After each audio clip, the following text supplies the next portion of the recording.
समीर इश्क एक लफ्ज़ नहीं जाने समीर, तुम्हारी सज़ा है ये। वो इसी लम्हे बाहों में उठा चुका था। समीर मुझे नहीं जाना वहाँ। उसे बेड की जानब देखता पाकर वो रोती सूरत बनाए घबरा कर बोली। सोमी की पैदाइश के बाद समीर की मोहब्बत में इजाफा होता गया। वो पहले से भी ज़्यादा उसके लिए शिद्दत पसंद हो चुका था और सजल बेचारी शिद्दत से घबरा उठती थी।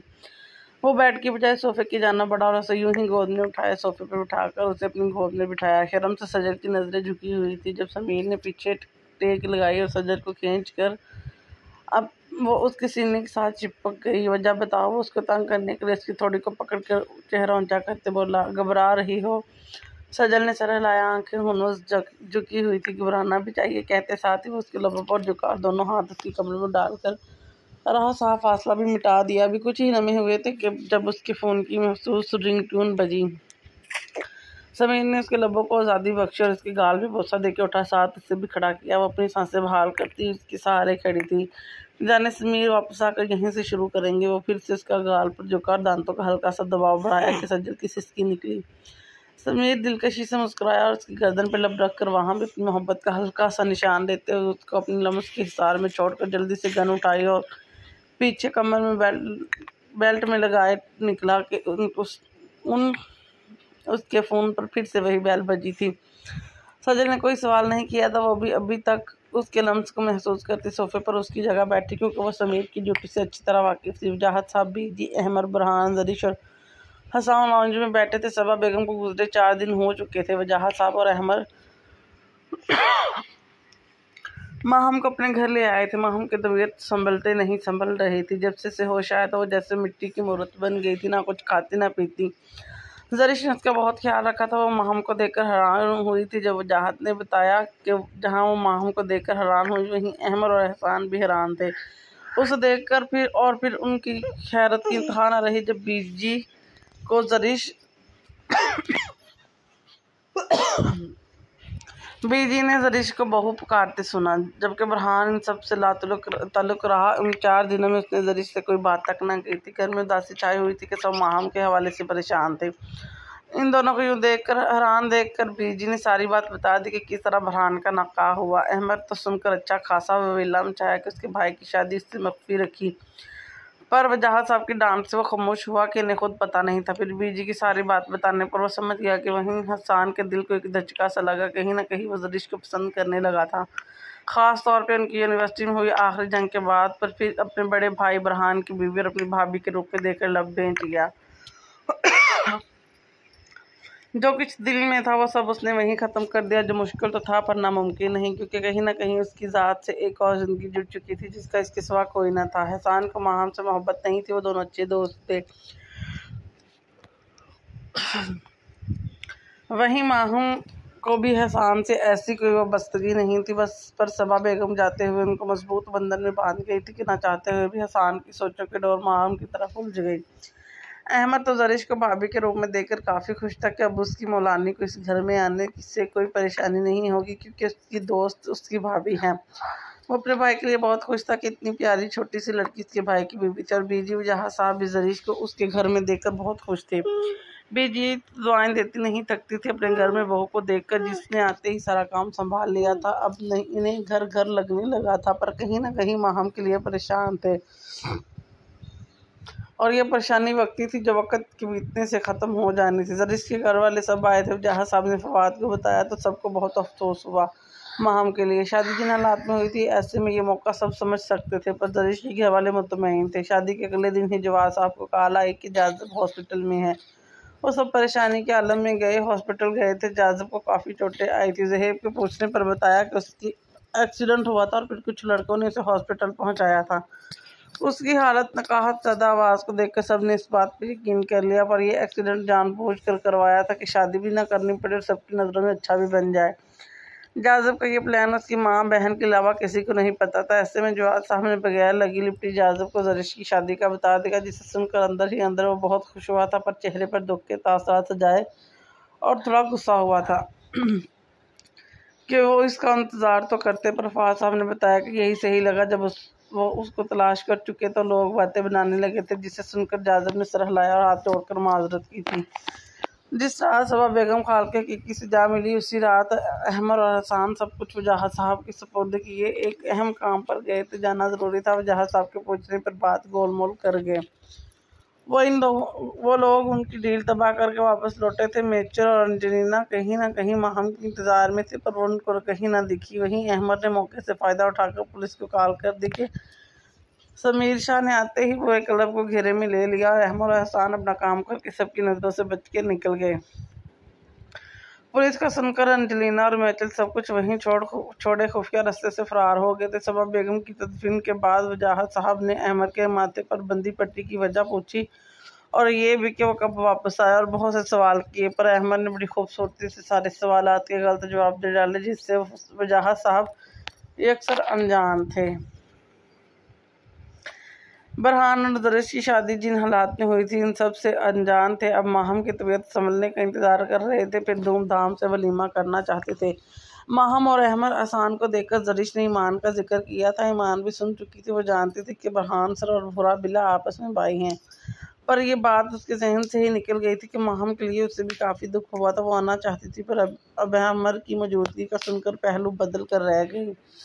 वो सब बैठे चाय पी रहे थे जब माहम अपने कमरे में आई। सूजी हुई आंखें, लाल नाक और गाल जिसके रोने की चुगली खा रहे थे। आ जाओ गुड़िया, बरहान ने वहीं खड़े देख कर कहा। वो मुरझाए हुए गुलाब की तरह लग रही थी। माहम छोटे छोटे कदम उठाते उनके पास आई। मुझे घर जाना है, वो नजरें झुकाए बोली। बेटा, आप अब वहाँ अकेली नहीं रह सकती, ना हम रहने देंगे। आप अब इसी घर में हम सबके साथ रहोगी। अंकल, मुझे खाला जाने की याद आई है। इस घर में खाला की यादें हैं। ठीक है, एहसान आपको कुछ देर के लिए ले जाएगा। अंकल, मैं कुछ देर अकेला रहना चाहती हूँ, प्लीज़। मुझे इनकी कब्र पर भी जाना है। वहाँ से पीती बोली। ठीक है बेटा, पर आप प्रॉमिस करें अपना ख्याल रखेंगे और जल्दी वापस आएंगी। माँ ने जल्दी से इस बात में सर हिलाया और कमरे में चली गई। कितनी प्यारी बच्ची है, पता नहीं कब इसकी उदासी खत्म होगी। बीजी इसकी पुष्टि को देखते बोली। बरहान सबसे एक्सक्यूज़ करता अपने कमरे में गया। बहू जी, जाओ बेटा, अपने शौहर को देखो, किसी चीज़ की ज़रूरत ना हो। बेजी इन दोनों को बात ना करते देख नोट कर रहे थे, पर अब शादी हो चुकी थी तो उसको निभाना भी था, इसलिए वो दोनों को करीब करना चाह रही थी। दरिश जी अच्छा कहकर अपने कमरे में आई। बरहान कमरे में कहीं नहीं था। वॉशरूम से पानी गिरने की आवाज़ आ रही थी। वो इसका बेड पर पड़ा कोट उठाकर कबर्ड में हैंग करने लगी। 2 दिनों से वो उसके छोटे छोटे काम खुद कर रही थी और अभी इसका ड्रेस निकाल कर ड्रेसिंग रूम में हैंग किया। जब बरहान इसकी मौजूदगी से अनजान शर्टलेस टॉवल से बाल रगड़ता ड्रेसिंग रूम में आया।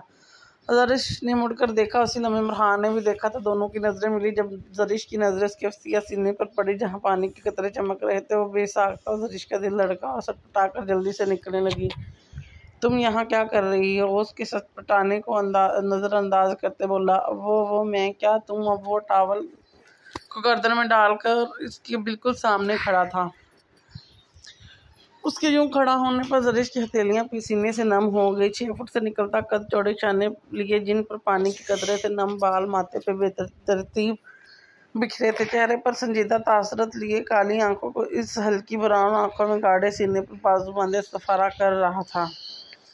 उफ, सर कैसे अनार आदमी था, पर ऊपर से यूं रोमन रिंग बनी खड़ा। और मैं कितनी छोटी लग रही हूँ ना। जरिश पर मुश्किल उसकी सीने तक आ रही थी। कुछ पूछा है मैंने? तुम मरकबे में चली गई हो क्या? सर सोचों से निकलकर जरिश ने कहा। यहाँ क्या कर रही हो? वो मैं बेजी ने भेजा था। जरिश हाथ नजरें झुकाए बोली। क्यों? फिर से सवाल हुआ। उन्होंने कहा जाकर देखो, आपको किसी चीज़ के लफ्ज़ मुंह में ही रह गए। जब बरहान उसके करीब झुका, जरिश ने धक धक करते दिल से अपने ऊपर झुक के बरहान को देखा। उसकी आंखों में देखती हाथ पीछे ले जाने लगा कि जरिश कब्बड़ से जा लगी। बरहान ने गौर से देखा। छोटी सी लड़की, मूंगिया कलर की शर्ट के ऊपरी जेबतन किए हमरंग दुपट्टा दाएं शाने पर डाले, बालों का मैसेज जुड़ा बनाए, कानों में वाइट छोटे छोटे टॉप्स पहने, लबों पर हल्के रंग का गुलाबी लिप ग्लॉस लगाए, सहमी सी इंतहा की खूबसूरत लग रही थी। ये छोटी सी लड़की इसकी बीवी के अहदे पर फाइज हो चुकी थी। इसमें इसकी क्या गलती थी? बरहान को जाज़ब पर बहुत गुस्सा आ रहा था कि यह कदम उसका चेहरा सुर्ख देखकर वो जो सहमी खड़ी थी मजीद हरसा हुई। उसके चेहरे पर डर देखकर बरहान ने सर झटका और हाथ पीछे ले जाकर अपना ड्रेस निकाला जिसे जरिश ने हैंग किया था। ऐसा करते हुए बिल्कुल जरिश के नज़दीक हुआ था कि उसकी धड़कनों की आवाज़ बखूबी सुन रहा था। जरिश ने जोर से आंखें मींची। इसकी कुर्बत से जरिश की जान निकलती महसूस हुई। वह जैसे ही पीछे हुआ, जरिश जल्दी से वहां से भागी और कमरे में आकर गहरे सांस लेने लगी। उसकी मामूली सी कुर्बत पर जरिश की जान निकल रही थी। ये सच को अचानक से क्या हुआ, चेहरा क्यों सुर्ख हो गया उनका। वो खुद से बड़बड़ाई जब खटके से वापस मुड़ी तो बुरहान आईने के सामने खड़ा बाल बना रहा था। उधर जल्दी से वॉशरूम बंद होगी। अब बुरहान का अगला सवाल ये ना हो कि अब यहाँ क्यों खड़ी हुई है। इन दोनों में होने वाली दूसरी हम कलाम थी जो कि बीजी की बदौलत मुमकिन हुई थी। शाम का वक्त था, मौसम काफी प्यारा बना हुआ था। ईमान तो वैसे भी ढलते सूरज की दीवानी थी जब वो और सोमी आज समीर के जल्दी घर आने पर पुरजोर फरमाइश सी साइड आए थे। सोमी और ईमान दूर बैठे रेत से घर बना रहे थे जबकि समीर और सज्जल गाड़ी से टेक लगाए इन दोनों को देख रहे थे। समीर ब्लैक जीन्स पर वाइट शर्ट पहने सोमी और ईमान की तरफ देख रहा था। क्या सोच रहे हैं समीर, सज्जल अपने बालों को कान के पीछे अड़सती बोली जो कि हवा से उड़कर चेहरे पर आ रहे थे। कुछ सोच रहा हूँ। क्या यही कि ईमान अपने घर की हो जाएगी तो मैं क्या करूँगा, कैसे उसके बगैर रहूँगा, जान बचती है मेरी। समीर शिद्दत से बोला, वैसे जैसे मेरे मॉम डैड रह रहे हैं पर मैं तुम्हारे मॉम डैड की तरह नहीं हूँ। मतलब जाने मन मतलब ये कि दो दो बेटियों की शादी करने के बाद वो बहू लेकर आए हैं। इस उम्र में वो फिर से माँ बाप बनने से तो रहे।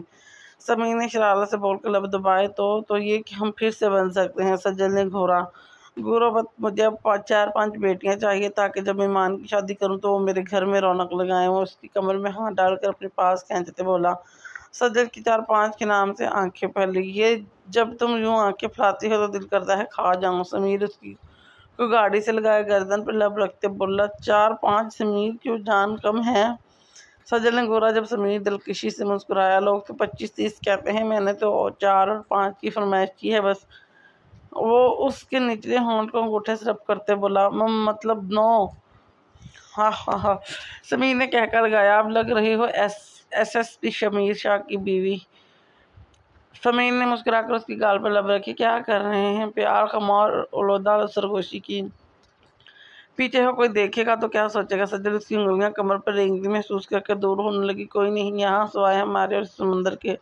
वो लोग जहाँ थे वहाँ आगे बड़े बड़े पत्थर थे। सोमी और ईमान काफी दूर पत्थरों की ओट में बैठे मिट्टी से खेल रहे थे जबकि समीर सज्जल को गाड़ी के साथ लगाए खड़ा था।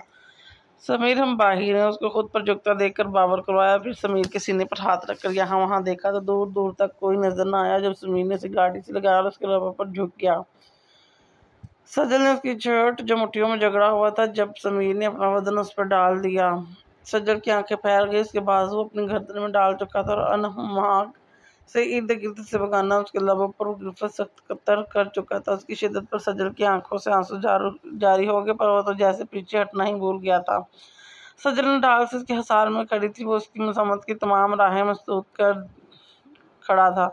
कुछ देर बाद अपनी मनमानी करने के बाद मुंह में जब खून का जायका घुला तो वह पीछे हुआ। वो और उसकी गर्दन पर लब रख के उसको छोड़ता ही मान और स्वामी की जानब बढ़ गया जबकि सज्जल ने डाल से गाड़ी के साथ लगी सांसें हमवार करती अपने लबों को जलता हुआ महसूस कर रही थी। शैला लॉन में बैठी थी जब सुहेब ऑफिस से घर आया। नजर उस पर पड़ी तो चेहरे पर नागवार कहता, ये तुम में कोई हया नाम की चीज बाकी है, तुमसे ज्यादा है। शहरा तड़क कर बोली, अच्छा ये बताओ हया किसे कहते हैं। ज़हेब टाई की नाट ढीली करता कब फोल्ड करते पूछने लगा, शर्म को। एग्जैक्टली, शर्म को जो तुम अपने इस मनहूस मुल्क में छोड़ आई हो। तुम कहना क्या चाहते हो, आखिर हर वक्त मेरे बब बनने सर पर पहुंच जाते हो। अगर तुम अपनी हरकतें दुरुस्त करो तो मुझे कोई ज़रूरत नहीं। तुम जैसी बदरू की शक्ल देख लेंगे। मतलब क्या है तुम्हारा, खुद को देखा है आईने में, हर वक्त अपनी नुमाइश करवाती रहती है। उसकी तंग जीन्स पर स्लीवलेस गहरे गले का टॉप पहने देकर वो गुस्से से बोला, तुम्हें क्यों हमेशा तकलीफ होती है मेरी ड्रेसिंग से, क्योंकि तुम जानबूझकर ऐसी हरकतें करती हो कि लोग तुम्हें देखें। खुद को प्लेट में सजाए फिरती हुई, ये क्या बकवास है। शैला गिरा उठी, हकीकत है तुम्हारी इस घर में मुलाजिम भी हैं जिनका तुम ईमान खराब कर रही हो। शहला बीबी, आज के बाद इस घंध में तुम नजर आई तो खैर नहीं तुम्हारी। ज़हेब मुलाजमों की नजरें बार बार उस पर उठती देख चुका था जो दावत देती नज़ारे पेश कर रही थी कि उसका दिमाग सुनसुना उठा था। वो बड़ा कर वार्निंग देता झपट कर अपना ब्रीफकेस लिए वहां से चला गया। पीछे शैला खोलती रहेगी, जाहिल आदमी बड़े आए, तुम फैशन है ये देखती हूँ कैसे रोकते हो तुम मुझे। सारा मूड खराब कर दिया। कद्दू ने दफ्तर फोन बजा, हेलो, फाड़ खाने वाले अंदाज में हेलो कहा। हाँ आ जाऊंगी, ओके। यहाँ आकर शैला ने अपनी जैसी सी दोस्तें बनाई थी। तलीम उसकी मुकम्मल हो चुकी थी और वो अपने बाप का बिजनेस संभालना चाहती थी जो कि अभी पाकिस्तान में शिफ्ट किया जा रहा था जिसमें कुछ होकर दरकार था। तो शहला रात को सबसे चोरी क्लब चली जाती और देर रात वापस आती। अब इसका यही प्लान था। कहाँ थे तुम इतने दिन? अपन तेरा नौकर नहीं है, शेर नागवारी से बोला। कल एक डील होनी थी, वहां भी पुलिस पहुंच गई। तो तुम लोग पता लगाओ कौन है वो लोग। मतलब ये कि शेरशानी हमने बहुत पता लगाया, पर वो गैंगस्टर इतने शातिर हैं कि जहां हमें सुराग मिलता है वहीं से गायब हो जाते हैं। बॉस अपने बिजनेस में सलसल डूबते देख वहशी बना हुआ था जब उसकी बेटी एंजेलिना और मैचल ने पुलिस का बताया। पहले तो इसको शेरशानी पर शक था, पर जब मैचल ने बताया कि वो सीसीजी हैं तो इसके शक दूर हुआ। मजीद उससे कि शेर इसकी बेटी के बारे नहीं जानता था। हमसे क्या चाहते हो? वो तुम दोनों मेरे राइट हैंड बन जाओ। शेरशानी ने एक दूसरे को देखा। आगे पीछे उनका कोई नहीं था। शेर को ईमान पसंद थी तो उसके ऐशो आराम के लिए से अब उसे कमाना था। चोरी डाका वो करते नहीं थे, बस गुंडागर्दी थी। अपना हुक्म चलाना, मारपीट की उनकी तबीयत का खासा थी। दोनों परिणाम के एक थे। शानी और शेर शानी की तरफ हल्का सा झुका। क्या हरनी के लिए इस बुड्ढे का राइट हैंड बनने के लिए तैयार हूँ, तो मैं भी फिर अपनी हरनी प्लस गुंडी भाभी के लिए तेरे साथ हूँ। शानी भी इसी तरह सरगोशी में बोला, जबकि सामने बैठा बॉस कान लगाकर उनकी बातें सुनने की कोशिश कर रहा था, पर सुनने से कासिर रहा। ठीक है, हम तैयार हैं। शेर और शानी ने हामी भर ली। गुड, तुम दोनों को मेरा आदमी सारा काम समझा देगा। आदत तुम वैसे ही जानते हो। अब हम चलते हैं, जब जरूरत हो बुला लेना। वो दोनों से सिगरेट की कश लेते उठे थे। ईमान का नाम लेने की गलती वो शेर के सामने नहीं कर सकता था। इसे बस मुनासिब वक्त का इंतजार था। अंजलिना उसकी बेटी थी जो अपने बाप के साथ थी, और मेचल भी उसका खास आदमी था। अंजलिना ज्यादा बाहर ही रहती थी, पर बाप के बुलाने पर वो इधर ही आ गई थी। मिचेल और उसका काम क्लब में आने वाले नौजवान नस्ल को ड्रग्स का आदी बनाना था, और बहुत हद तक वो कामयाब हो चुके थे। जब वो लोग उनके बनाए क्लबों में नशे से धुत पड़े होते, उनसे उनका ड्रग्स का धंधा काफी तरक्की कर रहा था, जबकि बॉस असले की खरीद फरोख्त करता था। अहमर पर हुए हमले में इन तीनों का हाथ था। अब ये पता लगाना था कि उनके साथ और कौन शामिल था। वाइट शर्ट और वाइट ही कैपरी पहने, गले में पिंक दुपट्टा लिए, बालों को पोनीटेल बनाए, रोई रोई सी आंखें उदास सी महम कब्रिस्तान से वापस आ रही थी कि अचानक गाड़ी को ब्रेक लगाई। वक्त मगरिब का वक्त था। सड़क पर काफी रश था। जब एकदम से कोई बच्चा उसकी गाड़ी के सामने आ गया। वो बच्चा कब से रोड पार करना चाह रहा था कि थोड़ी दूर गाड़ी को देखकर वो भागा। जबकि दाएं तरफ से आती तेज रफ्तार गाड़ी ना देख सका। अगर बर वक्त वहां ब्रेक ना लगाती तो यकीनन कुछ बुरा हो जाता। माहम बरक रफ्तारी से निकली। उसको देखते ही दूसरी गाड़ियां ब्रेक लगाकर रुक गई थी। माहम बरक रफ्तारी से बाहर निकली और भागकर उस बच्चे तक आई जो रो रहा था। तुम ठीक हो? माहम उसके पास आती उसका चेहरा थाम कर बोली। उस बच्चे ने इस बात में सर हिलाया। चोट तो नहीं आई? नहीं, वो रोता हुआ बोला। माहम को बहुत क्यूट लगा जब उसने उसके गाल पर लब रख ली। ऐसे सड़क पर नहीं भागते बच्चे, आइंदा ख्याल रखना। कहाँ जाना है? वहाँ। उस तरफ हाथ में चॉकलेट पकड़ कर इशारा करते बोला, चलो मैं तुम्हारी मदद करूँगा। उसका हाथ पकड़कर गाड़ियों के बीच से क्रश कर दूसरी तरफ छोड़कर वापस आई। दाएं बाएं गाड़ियां शां शां की आवाज से गुजर रही थी। वो यहाँ वहाँ देखती अपनी गाड़ी की जानब जाना चाहती थी। वो एहतियात से सड़क पार करती यहाँ वहाँ देख रही थी, जिससे उसके बाल लहरा रहे थे। यही वक्त था जब एक तेज रफ्तार आती गाड़ी ने इस हुस्न के मुजस्समे को देख कर उस पर बिल्कुल पास ब्रेक लगाई। वो जो अपनी गाड़ी से चंद कदम दूर थी। हम डर कर उछली थी। तुम्हें तमीज नहीं है क्या? नजर नहीं आ रहा? मैं चल इसको देखता गाड़ी से निकल आया। जब इतनी खूबसूरत आफत हो तो किससे तमीज होगी मैडम? वो लुफराना अंदाज में बोला। डोंकी, वो बड़बड़ाई। इस वक्त उसका दिल बहुत उदास था। वो बस घर जाना चाहती थी। जैसे ही पलटी उसके साथ उसके बाल भी झूलते हुए दाएं कंधे के सामने आए, जिससे शफाफ गर्दन बना तिल साफ नजर आया। मिचेल की नजर गर्दन के ब्लैक तिल पर ठहर सी गई। जबकि माहम अब गाड़ी का दरवाजा खोलकर बैठ चुकी थी। मिचेल कैसे भूल सकता था इस लड़की को? वो भी सोच ही रहा था कि माहम गाड़ी यूज करती उसके पास से गुजरी। मिचेल भी भागकर उस गाड़ी में बैठा और कुछ फासले से उसका पीछा करने लगा। कब्रिस्तान से माहम दरानी मंजिल जाने की बजाय अपने घर आ गई थी। उस घर में उसकी खाला की यादें थीं जिनको फिर से जीना चाहती थी। 7 साल की थी वहाँ जब सबा बेगम के पास आई। सबा बेगम ने माँ की तरह प्यार दिया था। किसी चीज की कमी ना होने दी। माँ से बढ़कर प्यार दिया, इतना कि जल्दी वो अपने माँ बाप की मौत का सदमा भुला चुकी थी, पर एक कसक दिल में बाकी थी।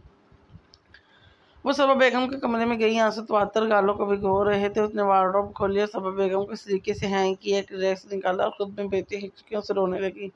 इस वक्त वो भूल चुकी थी कि वो किसी के निकाह में है, कोई उसके साथ है, वो अकेली नहीं है। उसका साहिबान, उसका महरम, उसका हमसफर जो उसको दुनिया में अकेला नहीं छोड़ेगा। अहमद बुरहान बेशक भाई थे, पर महरम उसका शोहर हसान था।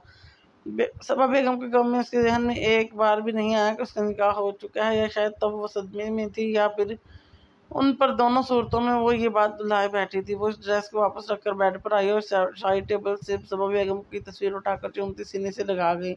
खाला जानी, आपने अच्छा नहीं किया, आप सब मुझे छोड़कर चले गए, मेरा किसी को ख्याल नहीं, सब चले जाते हैं, मैं नहीं हूँ बहादुर, कैसे बर्दाश्त कर लूँ। मामा बाबा गए, फिर खालू हमें अकेला कर गए, और अब आप।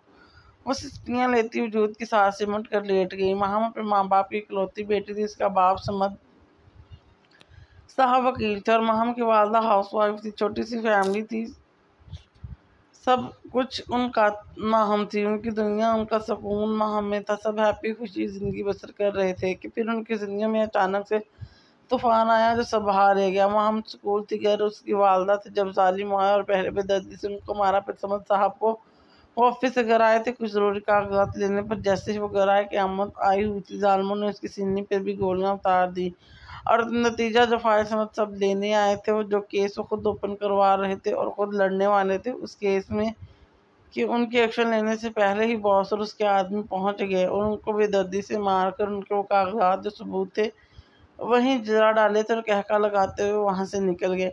इस वाक्य के बाद सबा बेगम माहम को अपने साथ ले आई थी। उसकी खाला खालू की कोई औलाद नहीं थी, तो माहम को अपनी बेटी बना लिया था।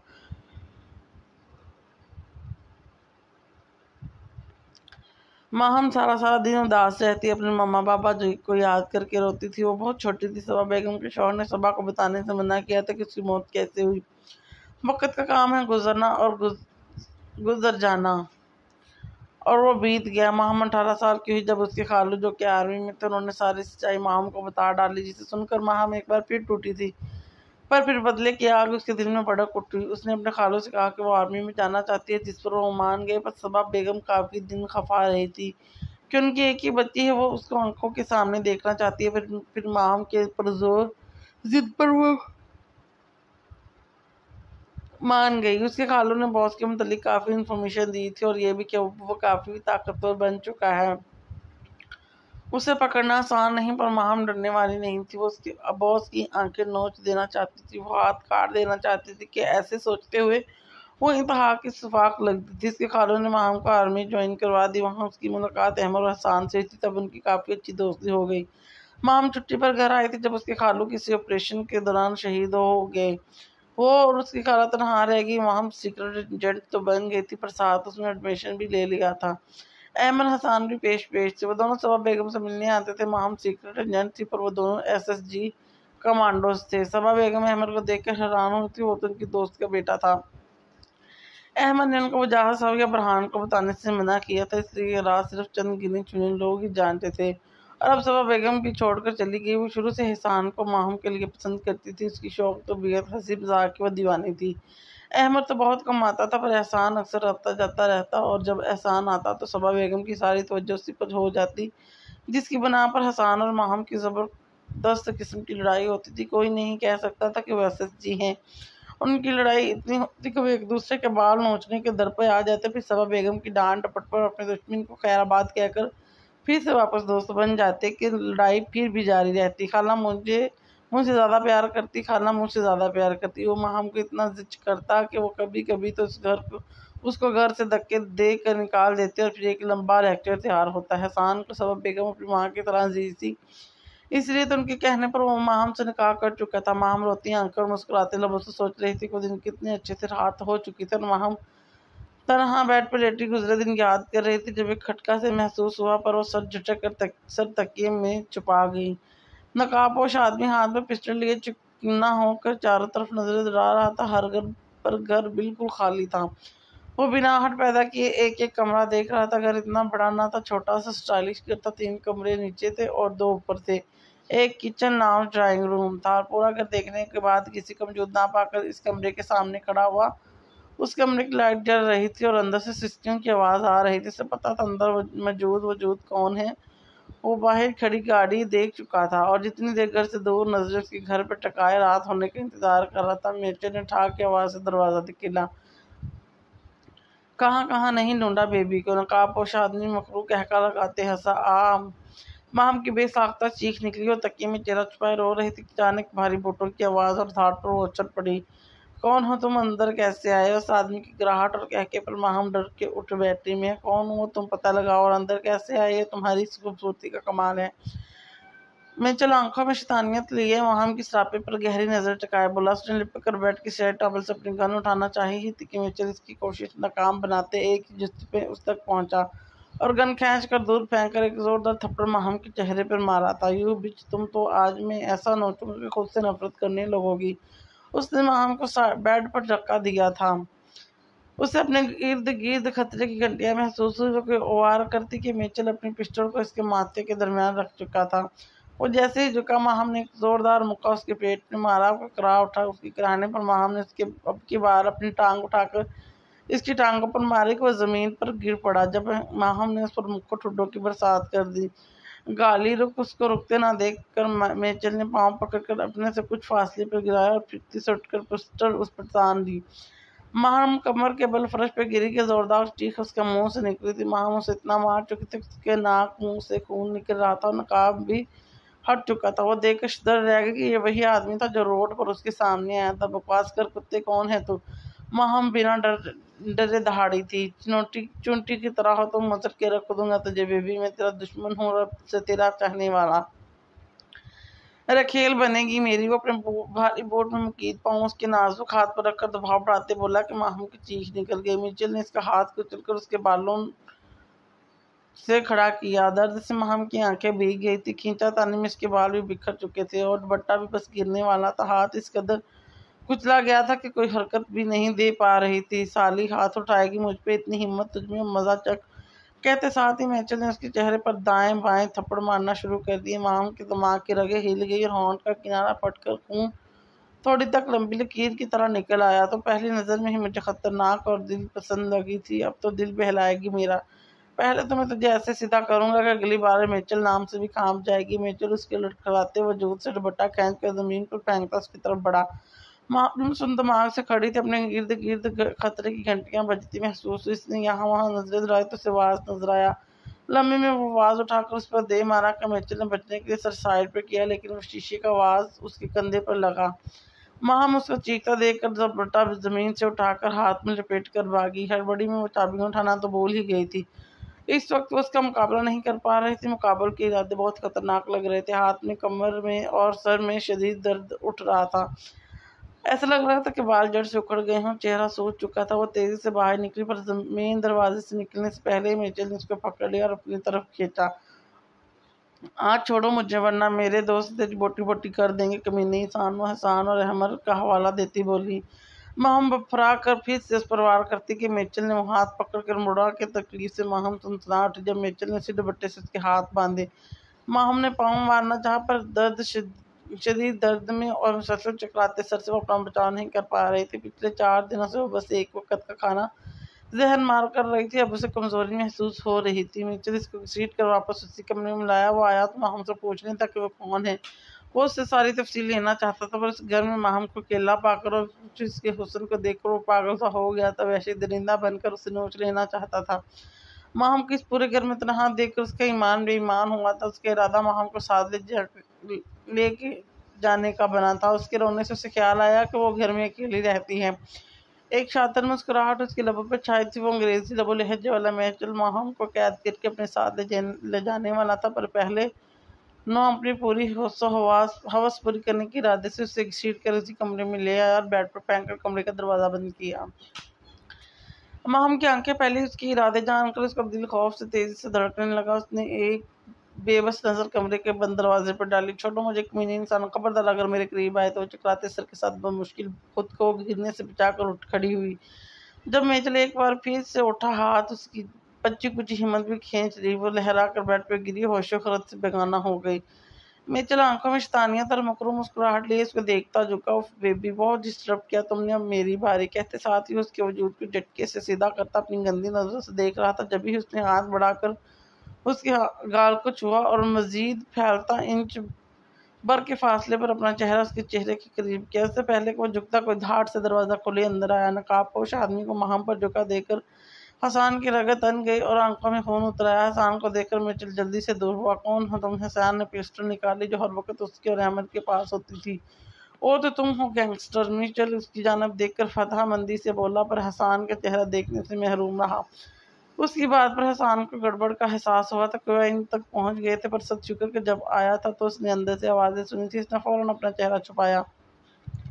वो जैसे ही दरवाजे के करीब पहुंचा, अंदर से चीखने चिल्लाने की आवाज़ें ख़त्म हो गई थी। उसने मुस्तैया मुस्कुराते हुए पीछे की जानब कदम उठाया। हसन की नज़र बेड पर पड़ी माहम पर थी, जिसकी हालत काफ़ी नासाज लग रही थी। इसी बात का फ़ायदा उठाकर उसने खिड़की से छलांग लगाई कि उसी लम्हे हसन ने फायर किया कि आग का गोला उसके कंधे में पिस्त हुआ और वो नीचे जा गिरा। हसन भाग कर खिड़की की जाने आया। जब मेचल को कंधे पर हाथ रख के देख कर भागते पाया, उसने खिड़की से ही दोबारा गोली चलाई जो उसकी टांग में पिस्त हुई, पर वो डीट बना दर्द बर्दाश्त करके भागता रहा। हसन ने एक नज़र माम पर डाली और खुद नीचे कूद गया। उसके भागने तक मिचेल गेट से बाहर निकल गया था। हसन भी उसके पीछे लिपटा। मिचेल रोड पर टांग घसीट कर भागने की नाकाम कोशिश कर रहा था। जब उससे कुछ फासले पर हसन था और उसे जिंदा पकड़ना चाहता था, जब ही उसके रुकने का बोल रहा था, उससे पहले हसन उसको गर्दन से दबोचता एक तेज रफ्तार गाड़ी मिचेल के पास आकर रुके और लम्हे में उसको अंदर खींचकर उस स्पीड से आगे बढ़ गए। शीट हसन उसको फरार होता देख लब बेंच कर रह गया और कदम वापसी की जानब उठाए। माहम उठो यार। माह क्यों तंग कर रही हो? देखो ठीक हो तुम, मेरे होते हुए को तुम्हें छू भी नहीं सकता, और जिसने ये हरकत की है उससे मैं व्रत का निशान बना दूंगा। एहसान फनकारा था। उससे उसका खून खोल उठा था कि अगर अहमद उसे ना बताता कि माहम अभी तक घर नहीं आई तो वो यहाँ आता ही ना, और फिर आगे जो होता ये सोचकर ही एहसान का दिल अनहोनी के खौफ से धड़का था। हसन ने नीचे जमीन से पड़ा दुपट्टा उठाकर गिर्द लपेटा। वो माम किसी हालत में हॉस्पिटल लेकर जाना नहीं चाहता था। इसका चेहरा सूज चुका था, चेहरे पर उंगलियों के निशान थे जो कि नीले पड़ चुके थे। हॉर्न फटा हुआ था, लिबास बिखरा और आस्तीन भी फटी हुई थी। खींचा तानी में उसका बाजू फट चुका था, रेह का हाथ भी शदीद जख्मी था।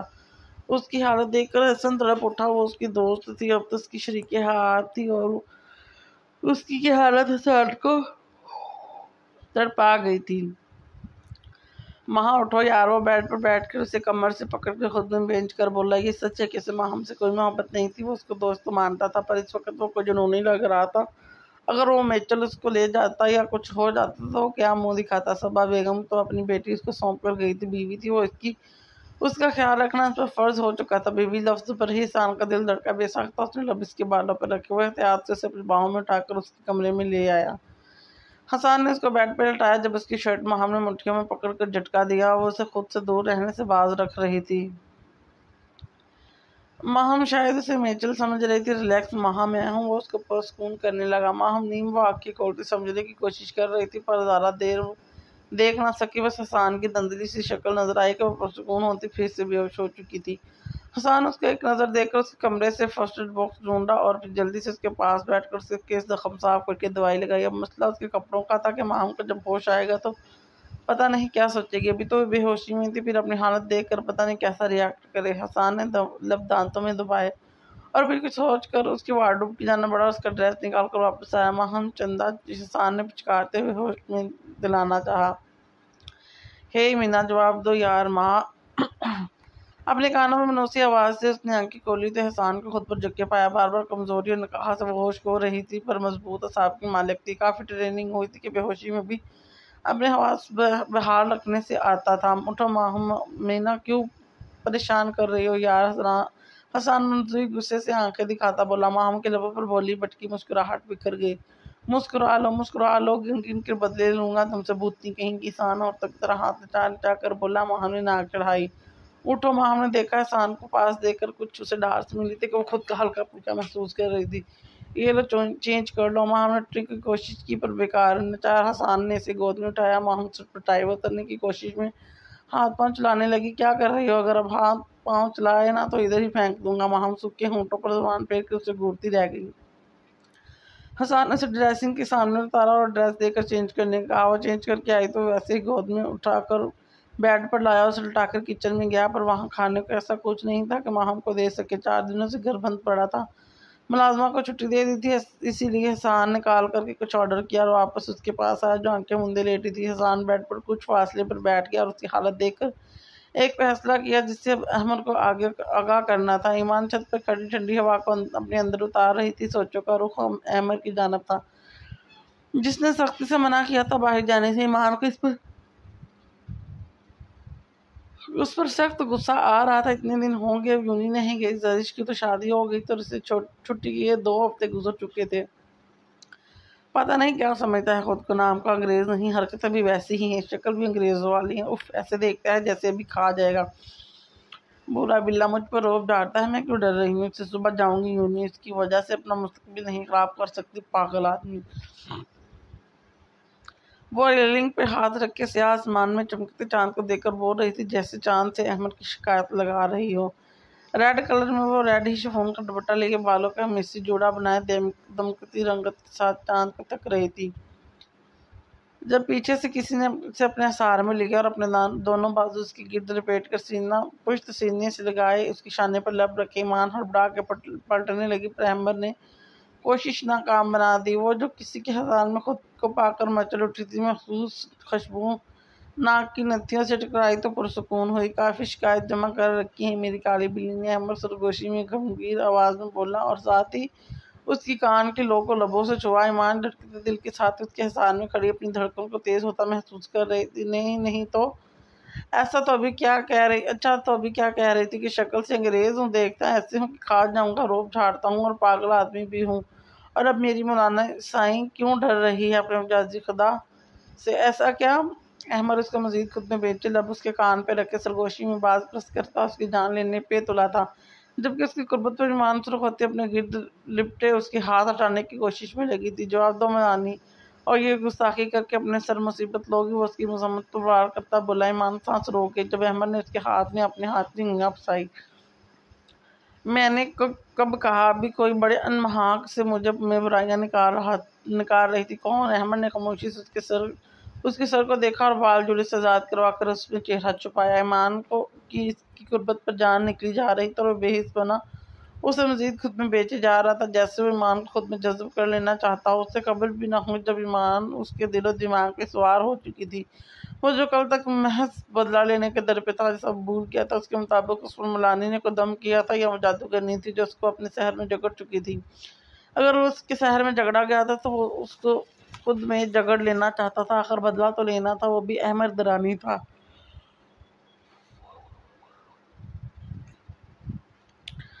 अगर उसकी मुलानी जादूगर करेगी तो वो उसको भी इसी जादू में डाल देगा, उसके बिना सांस लेना भी तसव्वुर नहीं करेगी, जैसे वो नहीं कर पा रहा था। साईं शराफत से बोलो, जरा क्या क्या बुराई देखी है मुझ में। अमर बारी बोझल आवाज में रोब और तहकुम से कह रहा था कि जैसे ईमान कुछ कहेगी वो वैसी ही सजा देगा, पर इस बार तरीका मुख्तलिफ होगा। आप में क्या बुराई है? ईमान अनजान बनती हरकत करते बोली। हम बोलो। वो उसके बालों के खुशबू को खुद में समझता, फकत इतना ही बोल पाया, वही जो आपने सुनी। ईमान मुस्कुराहट दबाती मुनमुनाई। अच्छा, तो मुझसे चिल्लाकी उसके लहजे में छुपी शरारत और अहमद ने उसके बालों को मुट्ठी में लिया, सर पीछे किया। क्या कर रहे हो जंगली बिल्ली, छोड़ो मेरे बाल। ईमान तकलीफ से बोली। और क्या क्या मेरी शान में बोलती है। वो उसके बालों पर गिरफ्त हटाकर उसका रुख अपनी जानब करने के लिए उसको अपनी तरफ घुमाया और दोनों हाथ उसकी कमर पर बांध कर अपने करीब तर किया। ईमान खुले बालों में आंखों में गुस्सा लिए खूंखार शेरनी बनी अहमद के दिल की दुनिया उथल पुथल कर गई। दोनों एक दूसरे की आंखों में बिना पलक चपकाए देख रहे थे। एक में गुस्सा था तो दूसरे की आंखों में मोहब्बत का खुमार था। ईमान ज्यादा देर देख ना पाई और नजरें झुका गई। अहमद ने उसकी थोड़ी को 2 उंगलियों से ऊपर किया। ईमान की नजरें हूँ झुकी हुई थी। अहमद उसकी शिकायतों पर मुस्कुराहट दबाए बोला, साईं तुम पर मेरा हक है जो रोब जमाता हूँ, और ये इख्तियार मैं तुम्हें भी नहीं देता कि मेरे हक पर हक जमाओ। और अंग्रेज हूँ, जैसा भी हूँ, अपनी मौलानी का हूँ। जज़ब के आलम में पेशानी से टकराई सरगोशी में बोल रहा था, मौलानी मैंने कभी किसी को नजर भर के नहीं देखा। जिस पर मेरा हक है, जो मेरी है, उसको देखने छूने से मुझे कोई नहीं रोक सकता। तुम भी नहीं। तुम्हें देखता हूँ तो तुम्हें लगता है खा जाऊंगा। तुम्हें वाकई तुम्हें खाने का इरादा रखता हूँ। उसने जुमैनी भारी गंभीर आवाज में बोलकर उसे मजीद करीब किया, उसके थोड़े पर लब रख दिए। ईमान उसकी हरकत पर आंखें फैलाए एक जगह सेटल हो गई। अमीर की सरगोशी उसका लम्स उसकी सरगोशियों में छुपी जुनूनियत ईमान को मजम्मत कहाँ करने दे रही थी। उस पर इंकशाफ हो रहे थे और ये इंकशाफ उसके लिए हैरत का बाइस है। तुम्हें मुझसे डरना चाहिए हिजाबन, क्योंकि मैं वाकई ही पागल हूँ सिर्फ तुम्हारे लिए। उसकी हर शिकायत, हर सवाल पर जवाब दे रहा था और ईमान सुनसी उसके सार में खड़ी थी जब अहमद उसकी गर्दन पर झुका और अपने दहकते लब रखे। उसके बच्चे कुछ हिम्मत भी हवा हो गई थी जब ईमान कड़ाई और स्टिक सामना चाहिए। अमर ने उसके हाथ से स्टिक छीन कर दूर फेंकी कि वो 2 टुकड़ों में तकसीम हो गई। ईमान ने हैरानगी से उसे देखा। मेरे साथ होते हुए तुम्हें किसी सहारे की जरूरत नहीं मौलानी। मैं हरगिज़ बर्दाश्त नहीं करूँगा कि मेरी मौजूदगी में तुम्हें किसी का सहारा लेना पड़े, चाहे वो कोई बेजान चीज़ क्यों ना हो। मेरे बाजुओं में इतनी ताकत है कि मैं तुम्हें सारी ज़िंदगी सहारा दे सकता हूँ, और यकीन मानो इसमें मुझे कोई आर नहीं। ये तो आना बाजू किस लिए है? सिर्फ और सिर्फ मेरी मौलानी के लिए। इनमें तुम समा जाओ और मैं तुम्हें अपने साथ खुद का सहारा दिए आगे बढ़ूँ। अहमद उसके बाजुओं से थाम कर गुस्से और शिद्दत से बोल रहा था कि कैसे उसकी मौलानी ने इसको स्टिक को हाथ लगाया, जबकि ईमान पर तो हैरतों के फाड़ टूट रहे थे। वो जो कल तक उसे नफाकत से देखता था, उस पर ताने कसता था, आज किस कदर शिद्दत से अपनी मौजूदगी का एहसास दिलाया था। वो कभी स्टिक को ना थामे जब तक वो उसके पास रहे। उसकी हैरत भरी निगाहों में देखकर अहमद उसका सवाल समझ चुका था। जब उसे अपने बाजू में उठाया, क्या कर रहे हो, नीचे उतारो। वो उसके उठाने पर होश में आई। उसकी बगैर सुने झूले की जानब बढ़ा, जहाँ सिर्फ एक के बैठने की जगह थी। समीर ने ईमान को स्पेशल एग शेप में झूला बनवाया था। ईमान अक्सर यहाँ बैठकर अपनी पढ़ाई करती थी। उसके एहतजाज को बुलाए ताक रखकर वो उसे गोद में लिए उस झूले पर बैठा और ईमान को अपनी गोद में उठाकर रुख अपनी तरफ करके बाजू उसकी कमर पर बांधे मुकम्मल रखे अपनी कैद में कर लिया। ईमान शर्म से पानी पानी हो रही थी और अहमद मुस्कुराती नजरों से उसका ये रूप देख रहा था। तुम्हें तमीज़ नहीं है? वो आंखें दिखाती बोली।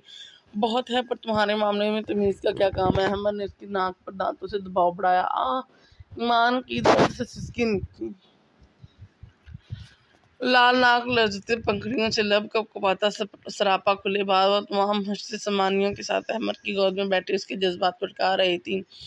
इश्क, क्या कर रही हो? किसने सुन लिया तो पता नहीं क्या सोचेंगे। वो लब उसकी नाक पर रखते बोला, आपकी बार मरहम रख रहा था। ईमान धड़कनों को शुमार करती दोनों हाथ उसके सीने पर रखकर वो मुश्किल से फासला कायम कर रही थी। इसकी बात पर ईमान छटपटाई। छोड़ो मुझे, नामुमकिन। अहमद अजरी बेनियाजी से बोला। मैं चीख पड़ूंगी, मुझे खामोश करवाना आता है। उसके लबों को फोक्स में लिए बोला। चाहते क्या हो आखिर? वो झुंझलाहट में बोली। तुम्हें, तुम्हारी सांसों को, तुम्हारी रूह को, तुमको चाहता हूँ। अहमद ने इसके हाथ अपने सीने से हटाकर अपनी गर्दन में डाले और ईमान की कमर पर दबाव बढ़ाकर उसे अपने साथ दगाया। उसके दिल की धक धक सुन रहा था। दोनों का दिल एक ही लय पर धड़क रहा था। दूंगी। उसकी शानों पर चेहरा टिकाए पूछा। नहीं। ईमान तेज होती सांसों के दरमियान बोली। क्यों नहीं मुलानी, अब तो मेरा हक है। उसकी बात पर बुरा मनाए बगैर जज्बों से चूर आवाज में बोला। कौन सा हक? ईमान बेदहानी में बोली। इसकी बात पर अहमद ने सर उठाकर मखमूर निगाहों से उसे देखा। उसकी बोलती नजरों का मतलब समझकर ईमान से उठाई और सुनहरी आंखों पर पलकों की झिलमिल करती यहाँ वहाँ देखती, बाल कान के पिछड़ से। ऐसा करते वो इतनी प्यारी लगी कि अहमद बर्फतगी से अपनी गोद में बैठी बीवी अपनी सांसों की रवानी के सबूत को देखा। उसकी नजरें और लम्स की हद से ईमान पजल सी हो रही थी जब वो जबत की सारी हदें पार करता एक हाथ उसकी कमर में मजबूती से डाले और दूसरा उसके बालों में उलझाए उसकी गुलाबी पंखड़ियों जैसे लबों पर झुका था। ईमान आंखें फैलाए उसके देखते लबों का लम्स महसूस कर रही थी। अमर की पकड़ में इतनी शिद्दत थी कि ईमान की आंखें तो नम होगी। उसकी धड़कन हद दर्जा बढ़ चुकी थी। वो उसको खुद से दूर करने की जद्दोजहद में लगी थी। अमर उसकी सारी मज़ाहमतें बेकार करके इस पर झुका अपनी प्यास बुझा रहा था। वो जैसे मज़ाहमत करती उसकी पकड़ में इतनी शिद्दत आती। थक हार कर ईमान खुद को इसके रहम करम पर छोड़कर मज़ाहमत तरक कर चुकी थी और उसको न डाल देकर अहमद ने आज़ादी बख्शी। ईमान की सांसें फूली हुई थी जब अहमद ने उसका सर अपने शाने पर टिकाया और उसकी पुश्त से हिलाने लगा। रिलैक्स मौलानी, इससे भी ज्यादा का हक रखता हूँ। उसके लबों पर चेहरा छुपाए बोला और पाँव से झूले को हिलाया। जिसे झूला हिला और वो दोनों झूला झूलने लगे। ईमान उसकी गर्दन में चेहरा छुपाए बैठी थी। काली बिल्ली अब क्यों भीगी बिल्ली बन गई? अपनी गर्दन पर उसकी नरम गरम सांसों के महसूस करता निचला लब दबाए बोला। ईमान ने गुस्से में मुक्का उसके सीने पर मारा। खुद हुई करती अपना हाथ देखने लगी। अहमद गहरा मुस्कुराया। कुछ देर यूं ही खामोशी में सर किए ईमान खामोशी से उसकी धड़कनों को सुन रही थी और इसकी मौजूदगी को महसूस कर रहा था। मुर्शद साईं। काफी देर के बाद अहमद की भारी सरगोशी गूंजी। ईमान ने सर उठाकर इसे देखा पर नजरें लब पर तिल का पैगाम समझकर वापस पलटा आई। जब अहमद ने इसकी आंखों में झांका, मेरी इजाज़त के बगैर घर से क्यों निकली है? ईमान हर्षा होकर उसकी आंखों में देखे गई, जहाँ बात के खिलाफ जाने की सुर्खी छाने लगी थी। ईमान ज़ारा ने हल्का किया। वो मैं दरिश लेकर गई थी। ईमान मन बनाई और नजरें झुका ली, जैसे अपना जुर्म के इतराफ़ किया हो। और जो मैंने कहा था कहीं नहीं जाना, वो बात तुम भूल गई। अब की बार कमर पर उंगलियों की गिरफ्त इतनी सख्त थी कि ईमान करा उठी। सब जा रहे थे, मैं घर पे अकेली रहती तो सज्जल भाभी साथ ले गई। ईमान के माथे पर अहमद के माथे पर तेवरी देखकर वो उस अनजान शख्स का नाम बता पाई कि अहमद का गुस्से से वो अच्छी तरह वाकिफ थी। डुबडुबाई आंखों से बोली, कमर पर उसकी पकड़ सख्त हो रही थी। तो मुझे इजाज़त ली, वो हंगार भरते बोला। ईमान सर झुका गई। मलानी, इस बार तुम्हें माफ़ कर रहा हूँ। तुम अपनी दोस्त यानी मेरी भाभी के साथ गई थी, पर अगली बार जाने से पहले मेरी इजाज़त दरकार होगी। वो उसके चेहरे को नज़रों में बसाए हुक्म दे रहा था। ईमान ने बस एक नज़र उसे देखा और ऊपर उठने लगी। हिलो मत, मैंने अभी जाने की इजाज़त नहीं दी। वो उसके बाल मुट्ठी में जकड़ कर सर्द आवाज़ में बोला कि ईमान की उठने वाली हरकत उसे नागवार गुजरी थी।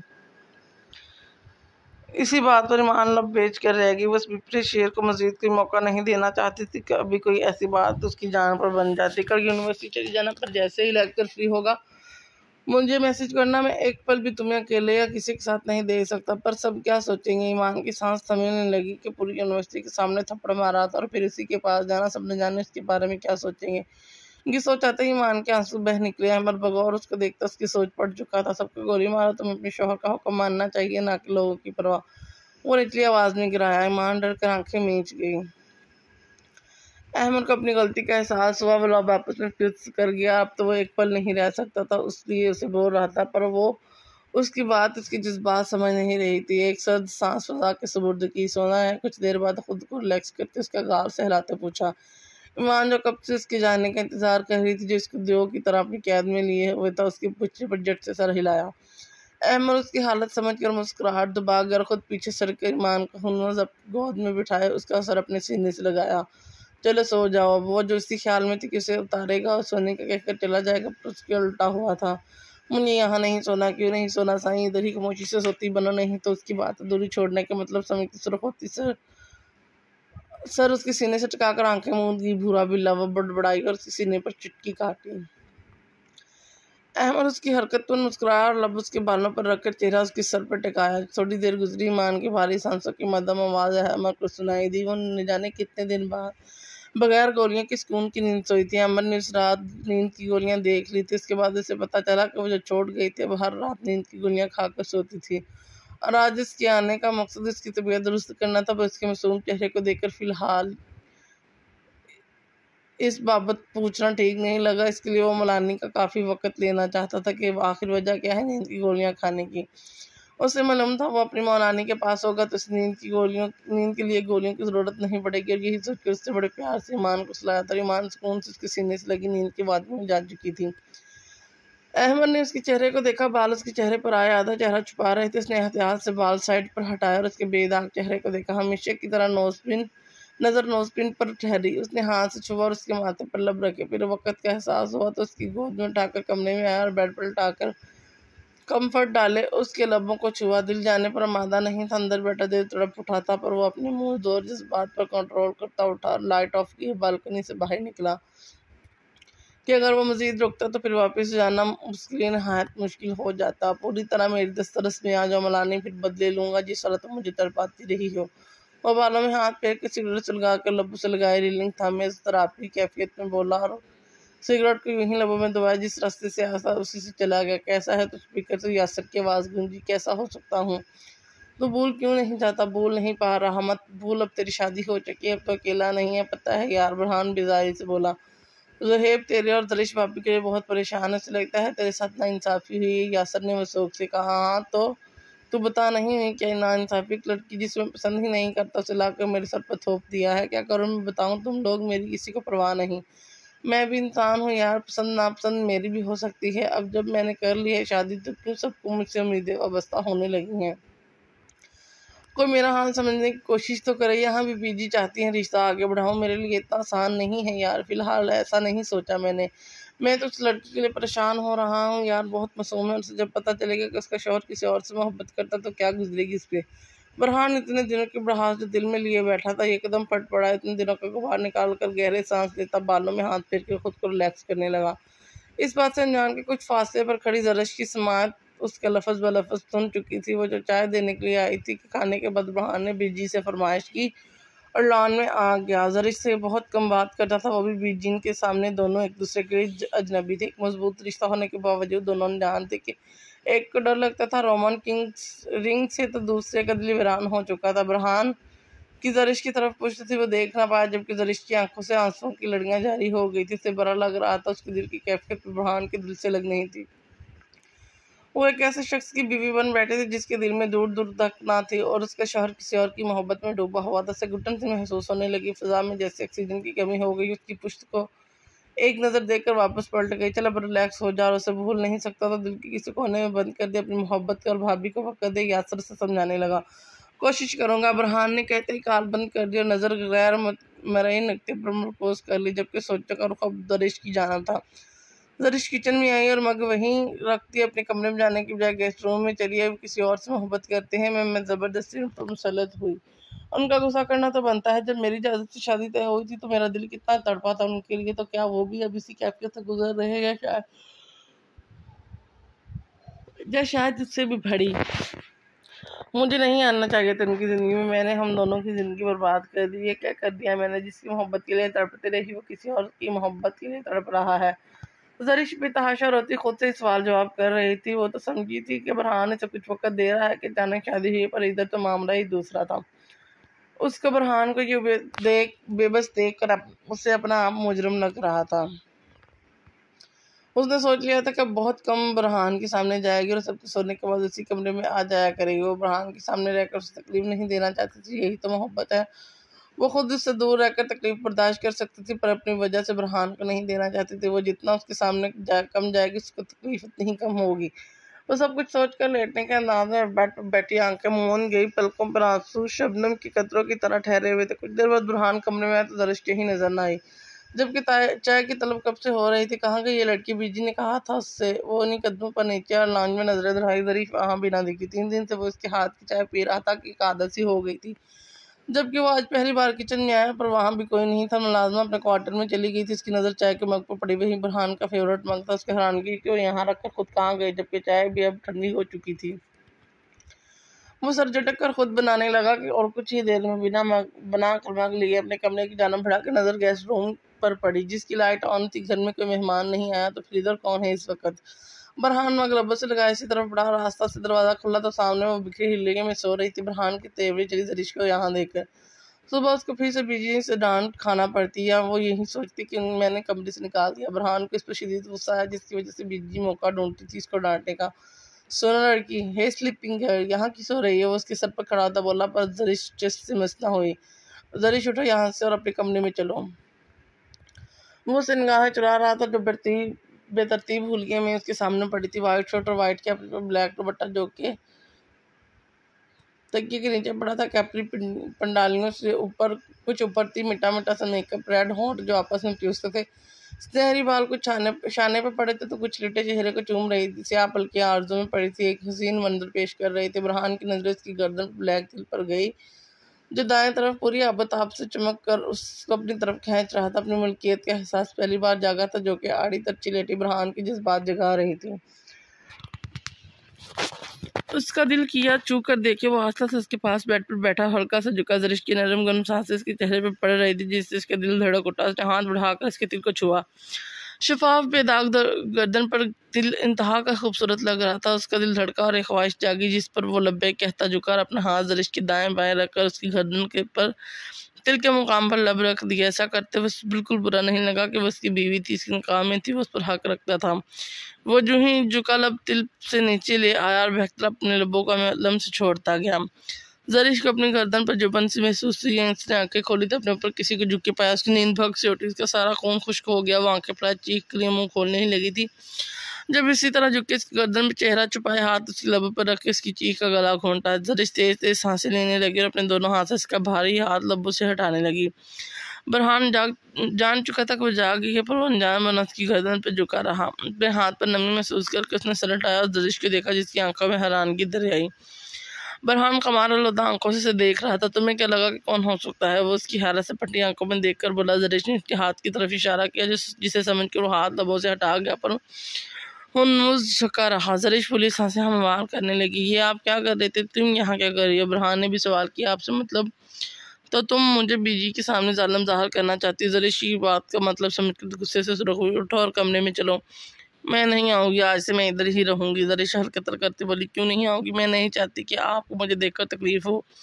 बुरहान ठटका। कैसी तकलीफ? कोई नहीं, मैं इधर ही सोऊंगी। तो तुम नहीं आओगी? वो मजीद उस पर झुका पूछने लगा। दोनों में बस इंच भर का फासला बाकी था।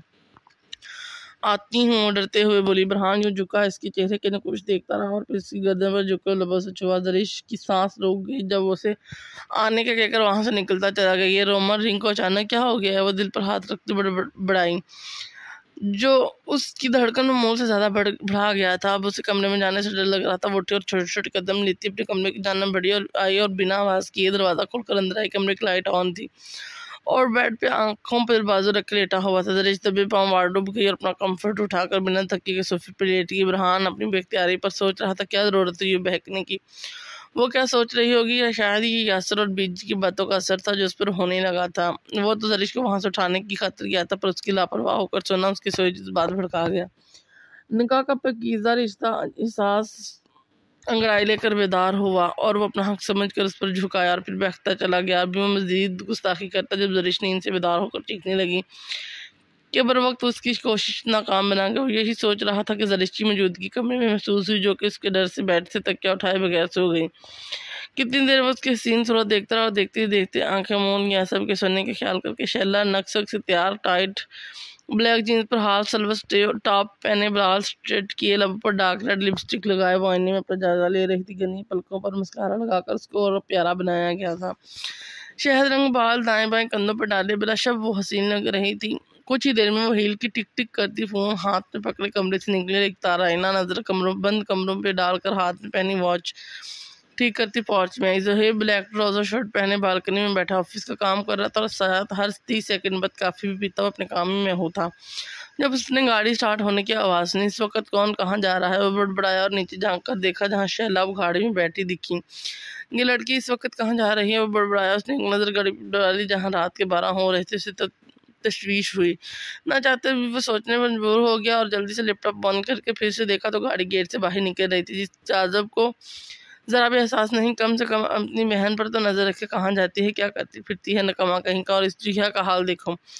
वो जल्दी से गाड़ी की उठाकर बड़बड़ाता हुआ नीचे और तेज़ी से अपनी गाड़ी में बैठाकर गाड़ी स्टार्ट करता उसके पीछे निकला। वो जिस स्पीड से गाड़ी लेकर गया था उसे यकीन था कि वो शाहिला को की गाड़ी को ज़रूर देख लेगा, और हवा भी यहीं जहाज़ की स्पीड से उसकी गाड़ी तक पहुंच चुका था, पर इस वक्त उसको रोकना नहीं चाहता था। वो देख रहा था कि आखिर वो रात की इस वक्त कहाँ जा रही है। और यही सोचते हुए ज़ुहैब से कुछ फासले पर रहा। जब आधे घंटे बाद गाड़ी क्लब के सामने रुकी, ज़ुहैब ने गाड़ी को रोड पर ही ब्रेक लगाई और उसको देखा जो गाड़ी से निकल कर बालों की दास से झटक कर अंदर की जाना बढ़ी। उसकी ड्रेसिंग देखकर हमेशा की तरह ज़ुहैब की त्रेवड़ी चली। उनके ज़्यादा बहस सिर्फ शैला की ड्रेसिंग पर होती। ज़ुहैब को सेहत जहर लगती थी। इसकी बहनों ने कभी इस तरह का लिबास ज़ुहैब नहीं किया था और ये इस तरह का लिबास पहनकर जगह जगह घूमती हमदानी का इज्जत का तमाशा लगा रही थी। बस यही बात ज़ुहैब का दिमाग घुमा देती। इसके बाप ने मना किया था पर वो कहाँ मानती थी, पर ज़ुहैब का उसका दिमाग दुरुस्त करना आता था। और सबसे ज़्यादा पारा है तो उसका शहला का क्लब आने की वजह से हुआ। इसकी गिरफ्त स्टीयरिंग पर मजबूत हुई। वो काफ़ी लड़के लड़कियों को आता जाता देख रहा था। कुछ तो नशे में झूम रहे थे और कुछ एक दूसरे की बाहों में बाहें डाले आ जा रहे थे। ये सब देखकर ज़ुहैब गुस्से से बाहर निकला। इसी वक्त उसी ट्राउज़र शर्ट में था। गाड़ी को ला करके वो कड़े तेवरों से अंदर बढ़ा। आज वो शैला का दिमाग दुरुस्त करने का अटल इरादा लिए, जिसने इसकी इज्जत का तो मजाक बनाया हुआ था। पागल साइको घमंडी लड़की, तुम्हें आज छोड़ूंगा नहीं। ये तुम्हारा लंदन नहीं है जहाँ को पूछताछ करने वाला नहीं। घर जाकर सबसे बात करता हूँ। वो सोचता यहाँ वहाँ जरीश को तलाश कर रहा था तो जल्दी से उसे एक साइड पर सोफे पर बैठी मिली। शैला किसी लड़की से हंस कर बात कर रही थी और वहाँ मौजूद सबकी बेबाक नजरें उसके चेहरे और वजूद के गिर्द घूम रही थी। हर कोई मुड़ मुड़ कर उसे देख रहा था, जो सबसे अनजान बनी म्यूजिक एंजॉय करती साथ अपने दोस्त की कान में कुछ बातें कर रही थी। ज़ुहैब ने एक नज़र से देखा और फिर उस क्लब को यहाँ उस घर को इसकी तरफ लिपटने के लिए तैयार खड़ा था। बस एक इशारे के मंतज़र से ये मंजर देखकर उसका गुस्सा मज़ीद बढ़ गया। उससे पहले कि उसको बाजू से घसीट कर यहाँ से ले जाता, वो मुस्कुराती हुई स्टेज पर जा खड़ी हुई। तेज़ म्यूज़िक में मदम रक्स करती लाइटें, साथ क्लब का ख्वाबनाक माहौल, ऐसे में सिगरेट और आए नौजवानों की महक, परफ्यूम की खुशबू ने एक असर मरातब किया था हुआ था, ऐसा सा जिसमें डूब कर जवान झूम रहे थे, जैसे उनका दिल उन सब से निकलने का वादा नहीं था और वो एक और ही जहां में थे। एक साइड पर काउंटर पर कई लड़कियां और लड़के ड्रिंक कर रहे थे, कुछ शीशा पी रहे थे, कुछ सिगरेट का कश लेते लड़कियों को बेबाकी से छू रहे थे, तो कुछ एक तरफ बने कमरों से आ जा रहे थे। वहाँ हर तरह का नशा था। ज़ुहैब को ये सब देखकर कुफ़्फ़त महसूस हुई। ऐसा नहीं था कोई पहली बार आया था, यासर के कहने पर वो एक दो बार आया था और तब वो जब कॉलेज में ज़ेर तरीम था। पर फाज साहब को जब इल्म हुआ तो सख्त बरहम हुए। उसकी आंखें ज़बर से लाल अंगारा हो गई थी। अपने घर की इज्जत को बेहुदा लिबास में नाचते देखकर आज तो वो उससे उसकी वक़ात से वाकिफ़ करवाने वाला था। जब भी जो उसके सामने आया उसे धक्का देता स्टेज के जाना पड़ा। जब किसी ने उसे पकड़ के खींचा वो अपनी जगह से ना हिला, अलबत्ता लहू रंग आंखों से घूर कर देखा जिसने ये जिसारत की थी। एक लड़की ने हाथ ही बेहुदा ड्रेस में बेबाकी से उसे देख रही थी। ज़ुहैब जब यहाँ वहाँ देख कर ज़्यादा ले रहा था तभी इस लड़की की नज़र पड़ी जो नाइट ड्रेस में इंतहा का हैंडसम लग रहा था। क्या तकलीफ है बीबी, ये फजूल हरकत करने की वजह? ज़ुहैब तब कर बोला। उसके बीबी कहने पर तो उस लड़की की मुस्कुराहट पल में गायब हुई। बीबी माय फुट, तुम्हें बीबी लगती हूँ। उसको शर्ट से खींच कर चलाई। लाउड म्यूजिक में इसका चलाना कहीं दब गया जो ज़ुहैब बहुत मुश्किल सुन पाया। उस लड़की को बेबी लफ्ज़ इतना बुरा लगा था कि ज़ुहैब के करीब होकर उसकी शर्ट पकड़ चुकी थी। उसके हाथ अपने शर्ट पर देखकर ज़ुहैब ने ज़ोर से झटका को गिरते गिरते, बच्ची अपनी हद में रहो नहीं तो इधर ही गाड़ दूंगा। समझी, मक्खी की तरह चिमटने के बहाने ढूंढ रही हो। तुम जैसियों से अच्छी तरह वाकिफ हो, निकलो यहाँ से भी वरना हशर बिगाड़ दूंगा। ज़ुहैब उंगली से वार्न करता सर्द आवाज़ में दौड़ा। वो पहले ही तपा खड़ा था कि मजीद की लड़की सुलगा गई। ज़ुहैब को पता चल गया था कि उसका बहाना है पास आने का और लड़की भी तो बहाना ही बना रही थी। जब ज़ुहैब की धाड़ पर फौरन वहाँ से रफू चक्कर हुई। वो सर झटक कर शैला की तरफ मतवज्जा हुआ जो हाथ में पकड़ी ड्रिंक से घूंट घूंट ले रही थी और साथ किसी लड़के से डांस भी कर रही थी जिसमें वो लड़का उसे टच कर रहा था। ज़ुहैब की बर्दाश्त यहीं तक थी। जब वो लम्हे में इस तक पहुंचा और शैला को बाजू से खींच कर इस लड़के से दूर किया, वो बुरी तरह दूर होकर गिरी। ज़ुहैब को इसके गिरने की कोई परवाह नहीं थी। जितना गिर चुकी थी अब गिर गई तो वो उससे हर किसी उठाने वाला नहीं था। जब वो शोलाबार नजरों से उसको घूर कर लड़के की तरफ मतवज्जा हुआ तो उस लड़की को बुरी तरह पीटना शुरू कर दिया। शैला ज़मीन पर बैठकर आंखें फाड़े सामने का मंजर को देख रही थी, गोया किसी फिल्म की शूटिंग चल रही हो। ज़ुहैब मुसलसल इस लड़की को पीट रहा था। जब शैला को टच किया था कि उसका हाथ मुसलसल उसकी कमर को छू रहा था। ज़ुहैब अज़ाब को गज़बनाक तेवर लिए इसी हाथ को झटके से मोड़ के वो चीखा उठा। उसकी मार पर से क्लब में म्यूजिक और रंग बिरंगी लाइटों को ब्रेक लगी और एक ही लाइट रोशन हो गई। सब हरसा नजरों से ज़ुहैब को मारता देख रहे थे जो बिल्कुल जुनूनी हो गया था। खून खून, एक कद्दू देखो, छोड़ो इसको नहीं तो मैं सच में तुम्हें कद्दू बना दूंगी। शैला लड़खड़ाती जुबान से ज़ुहैब को रोक रही थी। इस पर ड्रिंक का असर हो गया था जिस लड़की ने डांस की ऑफर करने से पहले दी थी। शैला ने इनकार किया तो उसने कोल्ड ड्रिंक क्या ज़बरदस्ती थमा दी क्योंकि उसने कोल्ड ड्रिंक में विस्की की मकदार शामिल की थी। ज़ुहैब ने खूंखार नजरों से उसको देखा जो आंखें फाड़े से डराने की कोशिश कर रही थी। पीछे हटाओ, अगर इतने ही शरीफ हो तो क्यों आने देते हो अपने घर की औरतों को क्लबों में, और क्यों ऐसे लिबास पहनने देते हो? अब अगला बंदा देखकर फिदा नहीं होगा तो क्या करेगा? वो लड़का जमीन पर पड़ा मुंह से निकलते खून को एक तरफ छोड़कर उठ खड़ा हुआ। उसकी बात पर ज़ुहैब ने एक और जोर का मौका मारा कि वो तो चकरा कर नीचे गिरा। सही तो कह रहा था कि इस लड़के ने बात बिल्कुल ठीक ही थी। अभी वो यही सोच रहा था अब इस पर इसके ख़ानदान पर इस लड़की की वजह से कोई पहली बार उंगली उठाने में कामयाब हुआ था। ज़ुहैब इस लड़की को मार के शैला के जाना पड़ा। उसके 2 कदम की दूरी पर देख कर शैला जल्दी से उठकर भागी। शैला रुको, मैं क्यों रुको? मैं ट्रेन चला रही हूँ, हट जाओ नहीं तो मैं तुम्हें इसके नीचे कुचल दूंगी। कद्दू, सिली गर्ल, आई से स्टॉप। वो अब वहाँ पर बड़े सोफे की दूसरी जानब खड़ी हुई और ज़ुहैब की हालत यूँ थी कि अभी इसकी गर्दन रट से जुदा कर देगा। मुझे डांस करना है। नशे से चढ़ गई है वो कुड़ी नशे से। ए सांड कद्दू, आंखें नीची करो। जो थी कह रही थी कि आंखें खोलने पर ज़ुहैब की लहू रंग आंखें देखकर हुक्म देने लगी, जबकि वहाँ खड़ी अवाम अब मज़े से इन दोनों को देख रही थी। इस लड़की को वेटर जल्दी से ले गया था कि वो नहीं भी होश पड़ा करा रहा था। तुमने सुना नहीं लड़की, इधर आओ, जाओ तुम जाओ क्योंकि अभी तो पार्टी शुरू हुई है। चलो सॉन्ग चलाओ। पार्टी वाला वहाँ सबके चेहरों पर मुस्कुराहट देखकर वो चिल्लाई। शैला की आंखें लाल हो चुकी थी और चेहरा भी सुर्ख होकर वो मजीद आतिशा लग रही थी। ज़ुहैब ज़बर से इसकी बकवास को सुन रहा था, वरना इरादा इस लड़के से भी उसकी तरह बुरी हालत करने का था। इसके चलाने पर डीजे ने यही गाना प्ले किया तो सब इनको छोड़कर आपस में घूमते डांस करने लगे। जबकि शैला बंद होती आंखें सर झटक कर खोलने की कोशिश करती अजीब नजरों से ज़ुहैब को घूरा। ज़ुहैब नहीं चाहता था कि मजीद सबके बीच कोई तमाशा बनने पर यह लड़की इसके ज़बत की आखिरी हद तक इम्तहान ले चुकी थी। वो एक ही जिस समय तक पहुंचा और उसके बाद उसे घसीट कर बाहर लेकर निकला। उसकी दोस्त जिससे शैला बात कर रही थी वो इस वाक़ये से बेखबर थी, क्योंकि थोड़ी देर पहले वो कहीं चली गई थी। छोड़ो मुझे, तुम बुरे लगते हो, नफरत है मुझे तुमसे। वो इसके साथ घसीटती जा रही थी और साथ साथ अपनी नफरत का इजहार भी कर रही थी।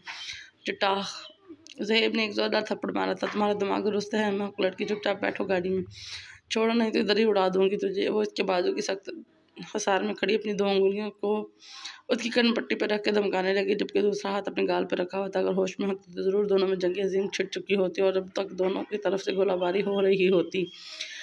उसकी हरकत पर ज़हेब के लबों पर ना चाहते हुए मुस्कुराहट दर आई। शैला पर विस्की का नशा सिर चढ़कर बोल रहा था, ऐसे क्या बोल रहे हो, गोली चला दूंगी।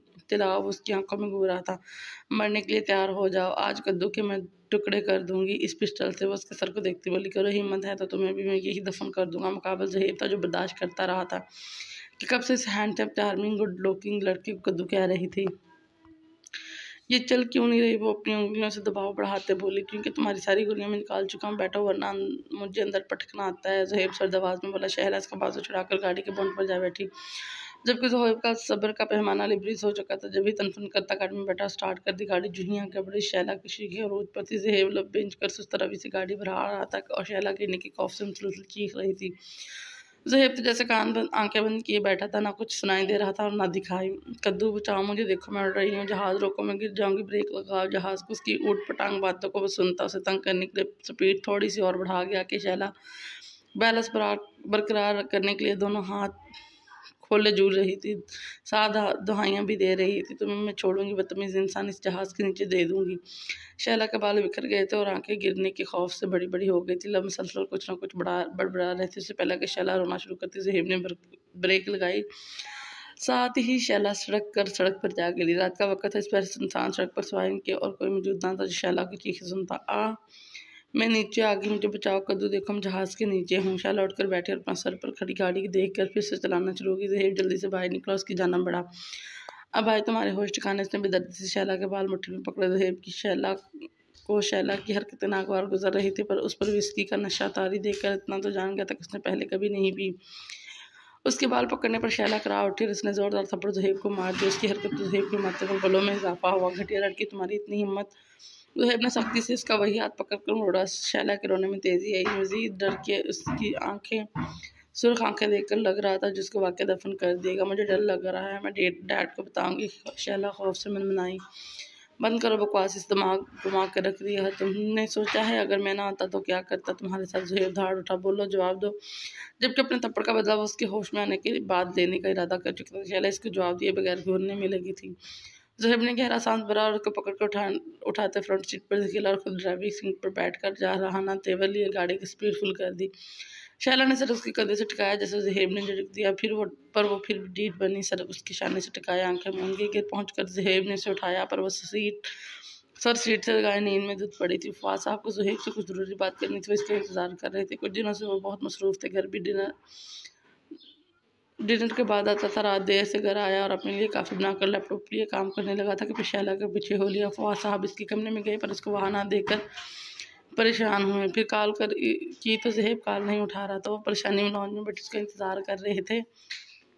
इनके बैठा देख मिसिस फवाद भी बाहर आ गई। क्या हुआ, आप यहाँ की बैठे? तबीयत तो ठीक है? ठीक है तबीयत। ज़हेब का इंतज़ार कर रहा हूँ। कहाँ है ज़हेब? रात का 1 बज रहा है। वो घड़ी पर वक्त देखती बोली, तुम्हारे सामने ही आया था घर। जब मैंने कहा कि ज़रूरी बात करनी है तो थोड़ी बाद आने का कहकर कमरे में चला गया। वो नहीं आया तो मैं खुद गया, पर अब अपने कमरे में नहीं। खुद फवाद, मुझे घबराहट हो रही है, न जाने कहाँ गया है। मिसिस फवाद परेशानी के आलम में बोली। किसी वक्त ज़हेब शैला को गोद में उठाया अंदर आया, पर सामने अपने मोम डैड को देखकर शर्मिंदा सा हो गया। ये क्या है ज़हेब, कहाँ से आ रहे हो? इनको यूँ देखकर गरजे थे वो डैड में शैला। जिससे पहले वो बोलता कि शैला ने उसकी गर्दन में चेहरा छुपाया। वो मजबूरी में से उठाया खड़ा था। उस पर उसकी बेबाक हरकत ज़हेब को करंट सा लगा। दिल क्या यहीं फेंक दे उसको। ज़हेब, ये सब क्या है और तुमने क्यों उठाया हुआ है इसे? मॉम डैड, मैं आपको सब बताता हूँ। पहले इसको कमरे में छोड़ा। उनकी आवाज़ पर जवाद साहब और उनकी बीवी बाहर आ गए। क्या हुआ जवाद साहब, सब खैरियत है? वो बेध्यानी में कमरे से निकलते बोले, पर शैला को ज़हेब की गोद में देखकर उनकी हालत भी फवाद जैसी होगी। बड़ों के कमरे नीचे थे और बच्चों के ऊपर इजाज़त तक शायद आवाज़ नहीं गई थी, इसलिए वो बेखबर सो रहा था। जाओ और फ़ौरन नीचे आओ। फवाद साहब गुस्सा ज़ब्त करते बोले, पर इन्हें अपनी तरबियत पर यकीन था, इसलिए वो ज़हेब की बात सुनना चाहते थे।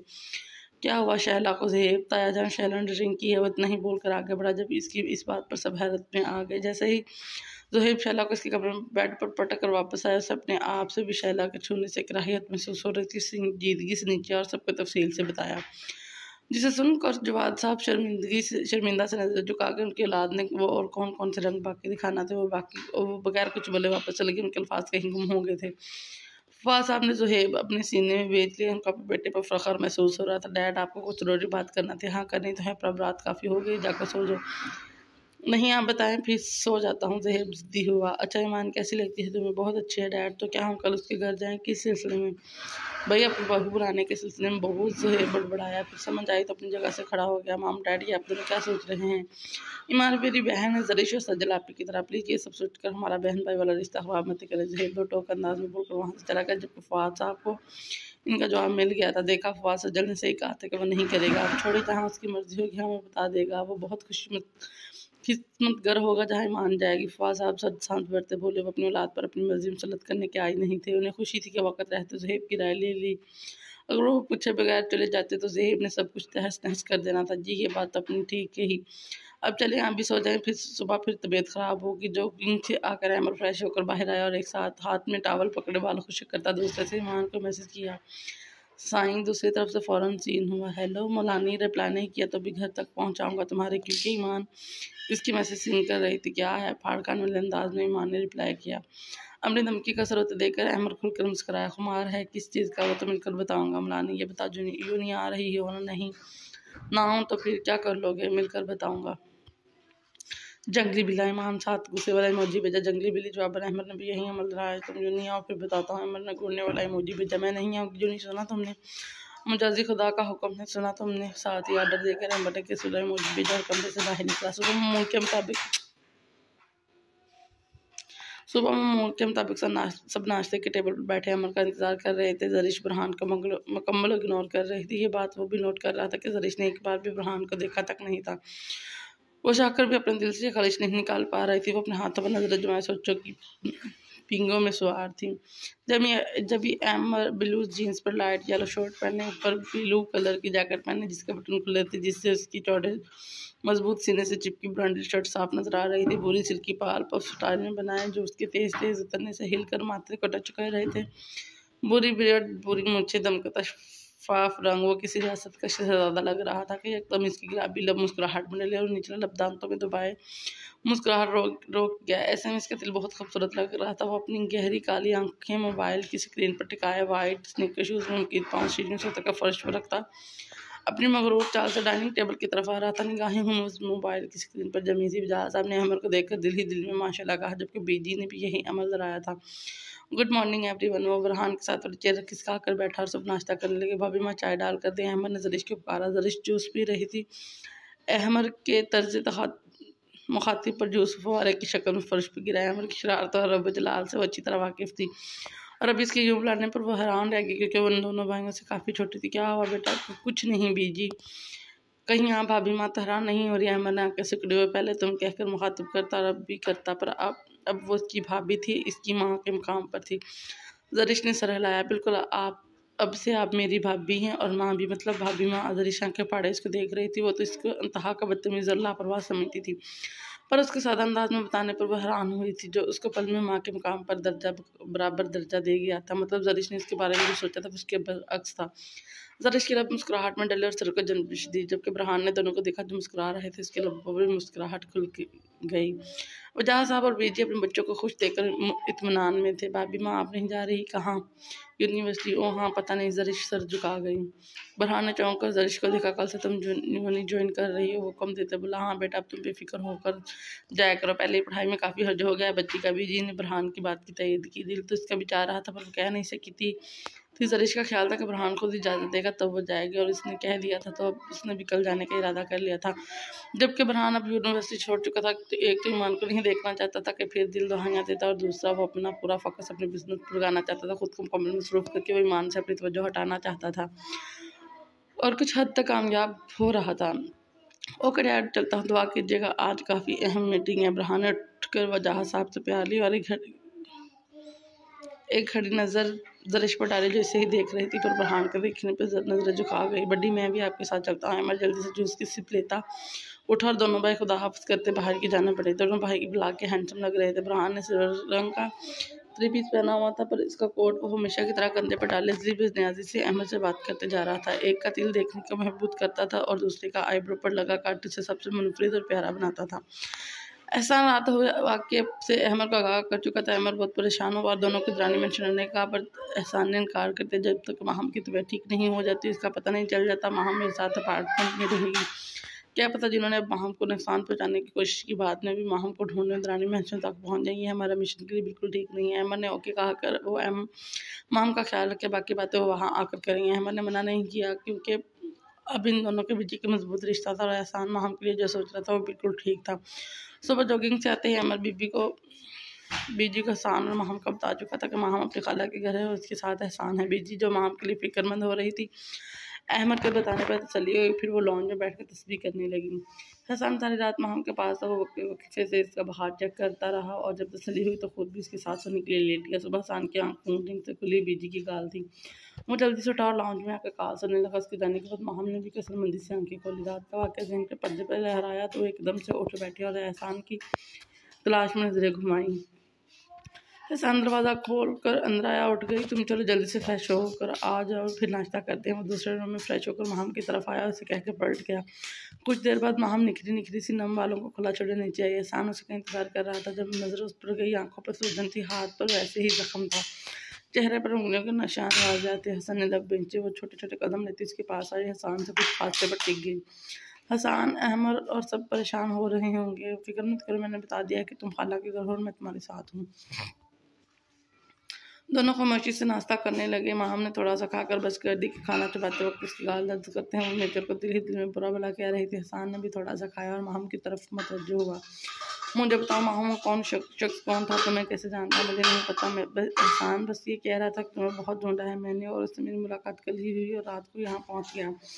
हसन चमका। क्या मतलब? फिर माहम ने कल का सारा वाक्य इसकी गोश्त गुजारा। तुम्हें इसकी शक्ल तो याद है ना? हाँ मुझे याद है, अगर देखूँ तो पहचान लूँगी। इसका नाम मेचर है, शायद वो यही कह रहा था। हसन ने जल्दी से फ़ोन निकाला और उसने उसको तस्वीर तलाश करने लगा जो कल इसके उनके भाई ने अहमद और एहसान को सेंड की थी। और ये एंजेलिना का ख़ास आदमी, ये देखो माहौल में, बताओ क्या यही है वो शख्स? ये माहम गौर से तस्वीर देखने लगी। हाँ हाँ सैन यही है वो। उसकी बात पर हसन बेच गया। ये एंजेलिना का ख़ास आदमी है क्या? पर सवाल ये है कि इन्हें कैसे पता तुम्हारा? अगर वो तुम्हारे बारे में जानते हैं तो ज़रूर हमारे बारे में भी जानते होंगे। मुझे नहीं लगता आसान हो सकता है वो मेरे ज़रिए जानना चाहते हैं। तुमने कहीं मास्क उतारा था? हसन के जहन में धमाका सा हुआ और हमसे पूछा। नहीं मुझे ये नहीं याद। जब हम इस मिशन पर गए थे तब मैंने हुडी नहीं पहनी हुई थी।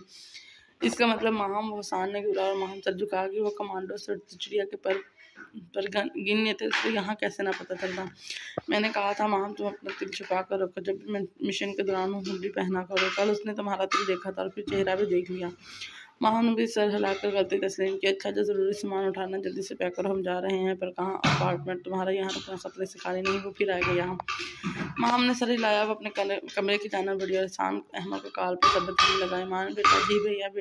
बेटा क्या ख्याल है आपको दोबारा से पप्पो कह दे पर फाइज किया जाए? यस भैया, मुझे एक छोटी सी गुड़िया चाहिए। समीर ने सोमी की तरफ देखा तो सोमी ने भी जोर शोर से सर हिलाया। यस पापा, मुझे भी गुड़िया चाहिए, सोमी ने आंखें पटपटाते कहा, जबकि सजल चेहरा लिए मुसलसल मुस्कुरा रही थी। सुनिया बेगम,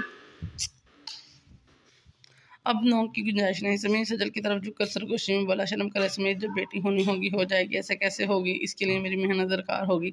समीर आंखों में शरारत और चेहरे पर संजीदगी तारी किए बोला कि सजल के कानों से दो निकलता महसूस हुआ। असल में समीर अपनी भड़ास निकाल रहा था कि कल रात सोमी ने दोनों की जान मान छोड़ी। तो समीर ने उठाना चाहा। सजल ने आंखें दिखाई कि आज वो अपने बेटे के साथ सोएगी, इसलिए समीर बेचारा ठंडी आहें भरता सोमी को हटाकर दरमियान में लेटा और एक बाजू पर सोमी के सर रखा, दूसरे पर सज्जल ने, और वो दोनों को प्यार करता आंखें मूंद के अब सुबह से सज्जल को तंग करके रखा था कि उसे बेटी चाहिए, वो उसे दूर ना जाए।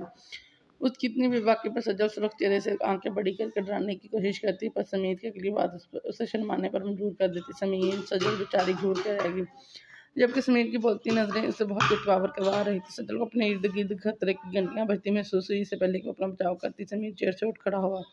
बेटा आप नाश्ता फिनिश करो, दोनों जल्दी से, मैं तैयार होकर आता हूँ। समीर उनको कहता अपने तैयार होने के घर से कमरे में चला गया कि उसने समीर को स्कूल और ईमानदारा को यूनिवर्सिटी ड्रॉप करना था। सजल रूम में और साथ ही सजल को कम देता अपनी कमरे की जाना पड़ा। समीर ने जानबूझ के यूनिफॉर्म नहीं पहना था कि रात का बदला भी तो लेना था। भाभी जाए ना, बाइक हेल्प करें, हमें लेट हो रही है ना सुमी। ईमान ने मुस्कुराहट दबाई। सुमी तेजी से मुँह चलाता सा हिला के ईमान कितना क्यूट लगा कि चटाचट का चेहरा चूम लिया।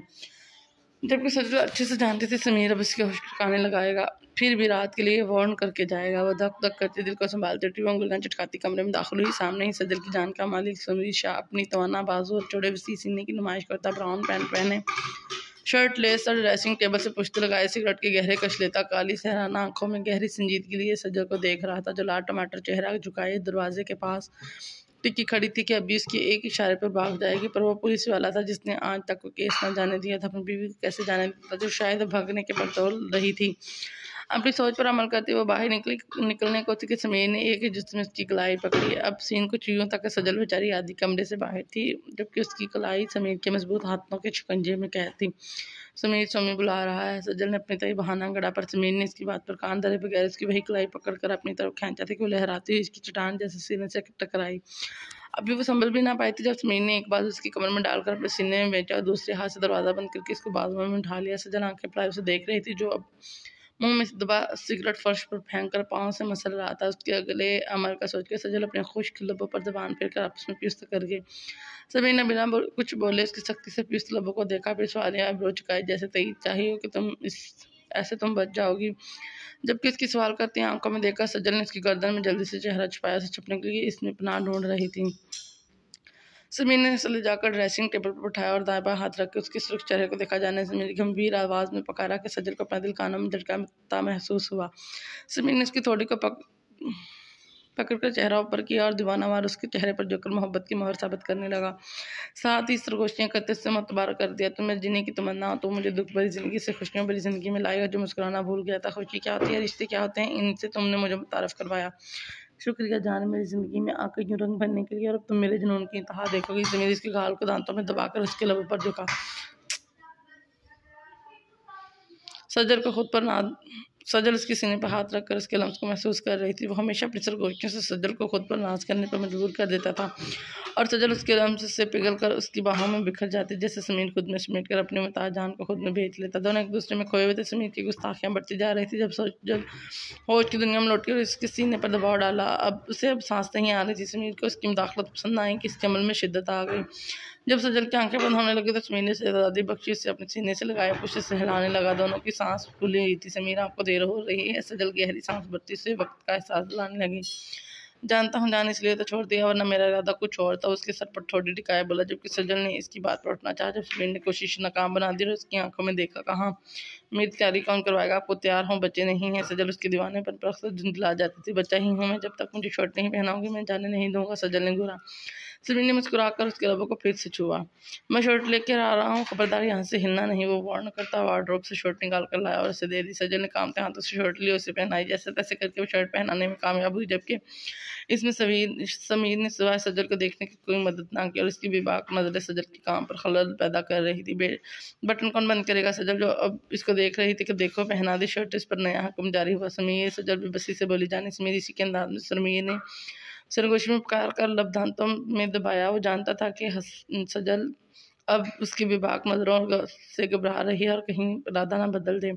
खुद करे ना तुम करो जान, देखो मुझे देर हो रही है, समीर ने जल्दी से कहा। सजल ने आंखें दिखाकर उसकी शर्ट को दाएं बाएं पकड़ कर खींचा कर समीर ने खुद को ढीला छोड़ा और इसके ऊपर साथ गिरा, साथ ही लब इसकी गर्दन पर मिस की। इस अफादात पर बुखलाकर सजल की चीख निकल समीर का कहका गूंजा था। वो जानबूझकर उसकी गर्दन को निशाने पर लिए उसके मामूली सी शर्ट को खींचने पर अपना सारा वजन उस पर डाले उसकी गर्दन को लबों से छू गया था। मेरी जान, तुम भी ना कोई मौका हाथ जाने नहीं देती। मानता हूँ कि मैं बहुत प्यारा हूँ, तुम्हारे बगैर एक पल भी दिल नहीं लगता, पर अब ऐसे ही हक किया रखोगी तो ड्यूटी पर कौन जाएगा? जान, समीर शरारत से बोला। सजल ने गिरने से बचने के लिए उसकी पश्त पर हाथ बांधे थे कि उसकी शरारत पर मुंह खोले हैरानगी से देखने लगी।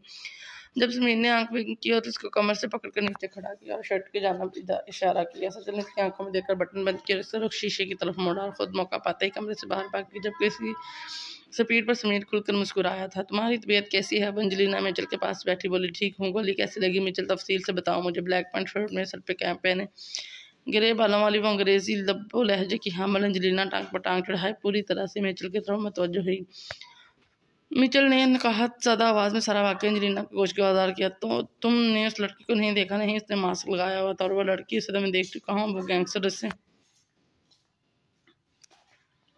हम जितने मुमकिन हो सकेगा छुपाएगा, पर मैं छोड़ूंगा नहीं उसे। बॉस को पता चला तो न जाने वो क्या करेगा। इतनी मुश्किल से कोई मोहरा हाथ आया था।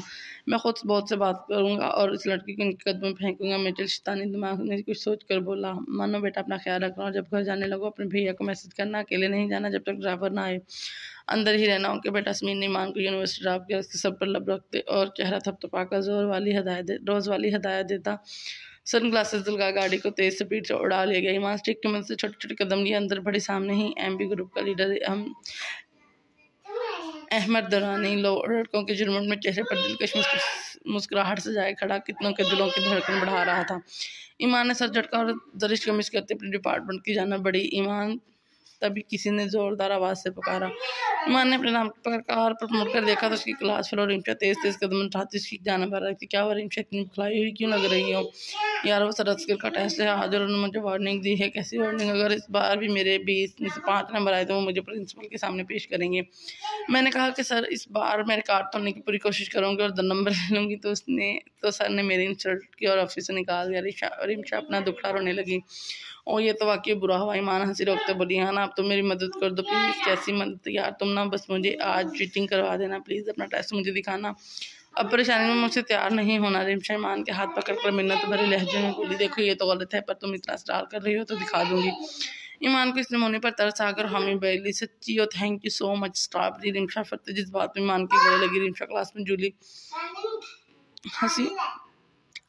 हंसी हंसाने वाली लड़की थी, पर पढ़ाई में पूरी क्लास में से कमी थी। पढ़ने के का ज़्यादा शौक ना था। हर टेस्ट में 5 नंबर लेकर इंतहा की खुश होती है। अमर की नज़र ईमान पर जो किसी लड़की से बात कर रही थी। जब वो लड़की उसके गले लगी, अमर को अजीब सी जलसी फील हुई, पर वो भी एक लड़की से मिलाने से क्यों खुद की इतना करीब आने दिया। वो ईमान के लिए पॉजिटिव हो रहा था। वो नहीं चाहता था कि इसके अलावा कोई भी इसकी ईमान को टच करे, वह कोई लड़की ही क्यों ना हो। वो लड़कों की झुरमुट से निकलता उसकी जाना बड़ा।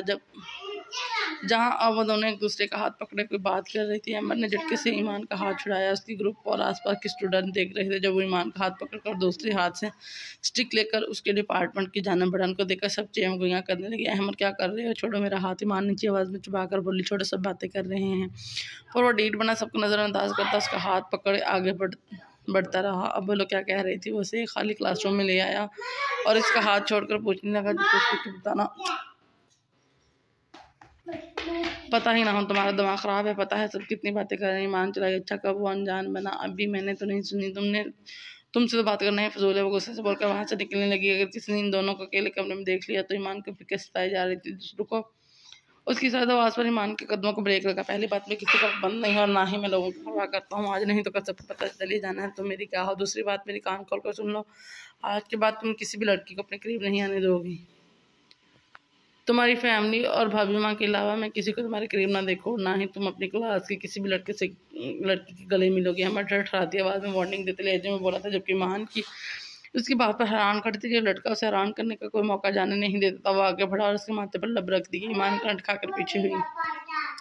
जाओ, लेक्चर के बाद इधर उधर भटकने की बजाय कैंटीन आ जाना। अब तुम हर लम्हा मेरे साथ रहोगी। मौलाना ने उसकी सुनहरी आंखों में देखकर बोला और उसकी कमर पर हाथ डालकर फिर से अपने करीब किया और निकाह के ऊपर से इसके लबों के ऊपर अपने लब तनशीना लब रख दी। ईमान की तिलियां पसीने से भीग गई। इसकी बेबाक हरकत पर पूरे पसीने में नहा गई और धड़कते दिल के साथ उसको धक्का देती वो तेज़ी से वहाँ से निकली। उसके जाने के बाद वो अपनी क्लास की जाना बढ़ा। मुसलसल एक घंटे के 3 लेक्चर लेने के बाद वो अपनी क्लास से बाहर निकली और ग्राउंड में खड़ी सोच रही थी कि जाए या ना जाए। जब भी अहमद का मैसेज आया, कहाँ हो मौलानी? तुमसे मतलब? ईमान का जवाब सुनकर अहमद खोल उठा, मतलब सारे मुझसे ही जुड़े हैं, जहाँ भी हो फ़ौरन मेरे पास आ जाओ, मेरा दिमाग मत घुमाओ वरना नुकसान तुम्हारे हिस्से में आएगा। अहमद कैंटीन से बाहर निकलकर मैसेज करने लगा। वो एक पल के लिए भी ईमान को अकेला नहीं छोड़ना चाहता था और ईमान को अपने साथ रखकर सबको बताना चाहता था कि अब कोई भी उसकी तरफ उंगली मत उठाए वरना अपने सामने अहमद दरानी को पाएगा। तुम्हारा दिमाग पहले कौन सा दुरुस्त है? हर वक्त घुमा ही रहता है। ईमान ने चढ़ाने वाला इमोजी सेंड किया। तुमसे तुम्हें निपट लूँगा, हिजाब बने। अहमद ने मैसेज करके फ़ोन की स्क्रीन से नजर उठाई तो इससे कुछ दूर वो किसी लड़की को हक करती नजर आई। ये देखकर अहमद का पारा हाई हुआ। उसने लब बेंचे मैसेज की जगह कहा कि ईमान अपने क्लास वालों से बात कर रही थी। जब फ़ोन रिंग हुआ उसने आंखें घुमाई और घूर कर स्क्रीन को देखा जबकि इसकी हरकत और सुकनात और मुंह के बिगड़े इस भाइयों को इमेजिन करता दौड़ खड़ा लंबा चौड़ा और वर्जिशी जिस्मानत वाला अहमद शोला ज्वाला बना देख कम और गुर ज्यादा रहा था। कौन ईमान ने अनजान बनते सफारा किया। अंदाज चाहना था कि जुबान की ज्यादा हरकत देने से ग्रीज किया गया। तुम्हें मैंने सुबह वार्न किया था ना कि अब से तुम मुझे किसी लड़की से भी गले मिलती नजर ना आओ। वो नीची आवाज में गिराया। तुम पागल हो गए हो क्या? ईमान इसकी अजीब मनकत पर तप गई। हाँ हूँ, गया हूँ, बताओ क्यों हक की इसने तुम्हें और क्यों खड़ी हो? स्पीकर से अहमद की आवाज़ गूंजी। तुम्हें क्यों बताऊँ मैं? ईमान इतना कोई इशारा करती लाइब्रेरी की जाना बढ़ी। मुझे ही बताओगे और मैं ही तुमसे सवाल जवाब का हक रखता हूँ। अहमद उसके बावर करवाता कि जाना बड़ा जंगली बिले, तुम मुझ पर पाबंदी नहीं लगा सकते। मैं लगा सकता हूँ, लगा रहा हूँ। मैं नहीं मानती तुम्हारी किसी पाबंदी को। ईमान ने खटाक से फ़ोन बंद किया। अहमद ने गौर कर उसका एटीट्यूड देखा और फिर फ़ोन की स्क्रीन। मुझे मनवाना आता है मौलानी में बड़बड़ाता और हसान को कॉल करने लगा। हेलो, हाँ हंसी में बात कान को सुन। किसी भी सूरत में मौलानी का ड्राइवर यूनिवर्सिटी नहीं आना चाहिए। क्यों आज मेरा मौलानी मेरे साथ जाएगी और भाई क्यों भाभी की जान निकालना चाहता है? तुझसे जो कहा है वो कर। तेरी भाभी साईं की जान इतनी आसानी से नहीं निकालूंगा। अच्छा कुछ करता हूँ क्या? मान लाइब्रेरी में थी जब एहसान भी वहाँ आ गया। तुम यहाँ क्यों बैठी हो? वो जानबूझ कर ऊंची आवाज में बोला। लाइब्रेरी इंचार्ज और वहाँ बैठे स्टूडेंट ने किताबों से सर उठाकर इसे देखा जो सबके यूं देखने पर कंधे झुका गया, जबकि मान के गुस्से से बुरा हाल था जो सुनहरी आंखों से शोला बरसा रही थी। ईमान ने किताब उसके सामने की। नजर नहीं आ रहा? वो मध्यम आवाज में बोली। नहीं। वो फिर जलाया। अब अहमद भी गुस्से की आग में भड़क रहा था जो बगैर सबके लिहाज की चला उठा था। तुम्हें तमीज नहीं है? आता बोला। निकलो यहाँ। नहीं है, निकलो बाहर। अहमद अब टेबल पर जोर से हाथ मारकर सरगोशी में दौड़ा। उसकी सरगोशी तो नहीं, अलबत्ता टेबल की आवाज़ पूरी लाइब्रेरी में गूंजी कि ईमान हड़बड़ा के खड़ी होगी। ठाक की आवाज़ पर एक बार फिर से सबकी नजरें इन दोनों पर आ ठहरी। आप दोनों भाईजान स्टूडेंट डिस्टर्ब हो रहे हैं आपकी वजह से। लाइब्रेरियन ऐनक नाक तक सरकार का गुस्से से बोला। तुम्हारी वजह से सर ने मुझे भी जाने को कहा। अगर नहीं चाहती कि उठा कर ले जाऊँ फिर तुम्हारा सब बातें बनाएंगे नामा शुरू हो तो चलो अभी मेरे साथ। वो बड़ा शेर बना उसके सर पर खड़ा था। ईमान ने बैग उठाया उसके पीछे बाहर निकल गई। वहाँ से निकल कर वो सीधा पार्किंग में आए। ईमान ना चाहते हुए भी उसके साथ आई। ईमान ने उसकी स्टिक को लेकर अपने मजबूत हाथ में उसका हाथ पकड़ा हुआ था। ईमान के रुकने पर उसने लाल अंगारा आंखों से उसको बोला था। बैठो। गाड़ी का दरवाजा खोल कर हुक्म सादर किया। मैं नहीं बैठूंगी। ईमान पिछली बार का वाकया भूली नहीं थी। उसकी वजह से तो आज वो इस पर डरले से हक जता रहा था। तुम बैठोगी या फिर? उसकी धमकी पर वो डरती बैठ गई। मुझे कहीं नहीं जाना। ईमान हो गम रोटती बोली। तुमसे राय नहीं ली। वो गाड़ी को बैक ह्यूमर से रिसीवर करता मशरूफ सा बोला। उसके हथेलियां पसीने से नम हो चुकी थी। सीट बेल्ट लगा वो उसके दरवाजे से चिपक कर बैठा देकर बोला। ईमान ने कामते हाथों से बेल्ट बंधा। कुछ ही देर बाद उसे सुनसान सड़क पर ले आया। ये तुम मुझे कहाँ लेकर आए हो? और ये आसपास घना जंगल देखकर बोले जिसकी वजह से यहाँ शाम का समा था जो बिल्कुल खौफनाक लग रहा था। खामोश जिसके पत्ते बिल्कुल साकत थे या शायद हवा नहीं चल रही थी। पर ईमान अच्छा खासा घबरा गई थी। मैंने क्या कहा था? आज के बाद तुम किसी को अपने करीब नहीं आने दोगे। मैं अपनी काली आंखों में सुर्ख लिए उसकी जान मुड़ा। उसकी बात को उस तरह से इग्नोर कर चुका था। वो मैं अहमद। ईमान ने डर से किसी मासूम बच्चे की तरह पुकारा से अहमद से और इस जगह से खौफ आ रहा था। जी साईं। यह कदम अहमद का गुस्सा जाग की तरह बैठा ईमान को अपनी तरफ खींचा और उसके ऊपर गिरी। मुझे डर लग रहा है इस जगह से। वो फासला बनाते बोले जो कि अहमद ने कोशिश नाकाम बना दी। इससे और करीब किया। मेरे होते हुए डरने की जरूरत नहीं। मौलाना ने जो पूछा है वो बताओ। अहमद उसकी खुशबू को महसूस करता बोला।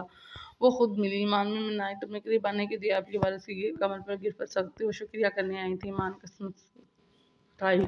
शुक्रिया बोलकर भी हो सकता था। अहमद ने आईब्रो चुकाया जबकि इतने करीब से वह अहमद से नजर भी नहीं मिला रही थी। तुम ऐसा क्यों कह रहे हो? क्योंकि मेरी मौलानी सिर्फ मेरी है। कोई इसे देखे छुए मुझसे बर्दाश्त नहीं होता। सही अहमद जज्बात जुनून के आलम उसकी आंखों में देखकर बोला। पर ये गलत है। तो गलत दुरुस्त की फिक्र तुम छोड़ा। अहमद ने इसका बाजू हल्का सा मरोड़ा। ईमान की चीख निकली। तुम कितने बेरहम हो। ईमान की आंखें छलक पड़ी। जब तुम मेरी बात के खिलाफ जाओगे तुम जैसा ही पाओगे। वो उसकी आंखों पर पोसा देता बोला। ये साइकोपन है तुम्हारा? उसकी आती जाती गर्म सांसें ईमान के चेहरे पर पड़ रही थी। वो खुद को छुड़वाती बोली। हाँ यही समझ लो। पर सिर्फ तुम्हारे लिए कोई लड़की से मिलने के लिए कैसे मना कर सकते हैं? ईमान की जानिब से नया सवाल आया। अहमद दुरानी अपनी मौलानी को और ईमान को जज करने का पूरा इरादा बांधे बैठा था। उसने एहतियात से पिन निकाली। नकाब खोलकर अपनी मखमून निगाहों से ईमान के चेहरे का दीदार करने लगा। मैं तुम्हारी बात अब नहीं मानूंगी। छोड़ो, मुझे घर जाना है। बात तो तुम ही मानोगी साईं, और घर जब तक मैं नहीं चाहता तब तक नहीं। अहमद ने उसका रुखसार से हिलाया जो शुरू हो गए थे। अहमद के लिए अंदाज़ा लगाना मुश्किल था कि ये शर्म की वजह से है या फिर गुस्से की वजह से, पर उसे वो बहुत प्यारी लगी थी। तुम मुझ पर पाबंदी लगा रहे हो। मैंने ये हक तुम्हें नहीं दिया। मैं सब हक रखता हूँ ख्वाह कोई भी हो। तुम बहुत बुरे हो। तुमने मेरे साथ अच्छा नहीं किया। आज शायद ईमान के सवाल करने का दिन था। अहमद पर जवाब देना फर्ज हो गया था। वो अपनी मनाने के लिए हद से ज़्यादा पॉजिटिव हो चुका था और जुनूनीपन की तो अभी शुरुआत थी, अभी तो जुनून ने हद से तजावीज़ करना था। फिर शायद उसकी नाजुक जान को बर्दाश्त करना मुश्किल हो जाता। मुझे तुम्हारे सब इल्ज़ाम कबूल है साईं। अहमद ने खुमार में डूबी आवाज़ में उसकी पेशानी पर लब रखे, दिल में भड़कती आग पर ठंडी फुहार पड़ी थी।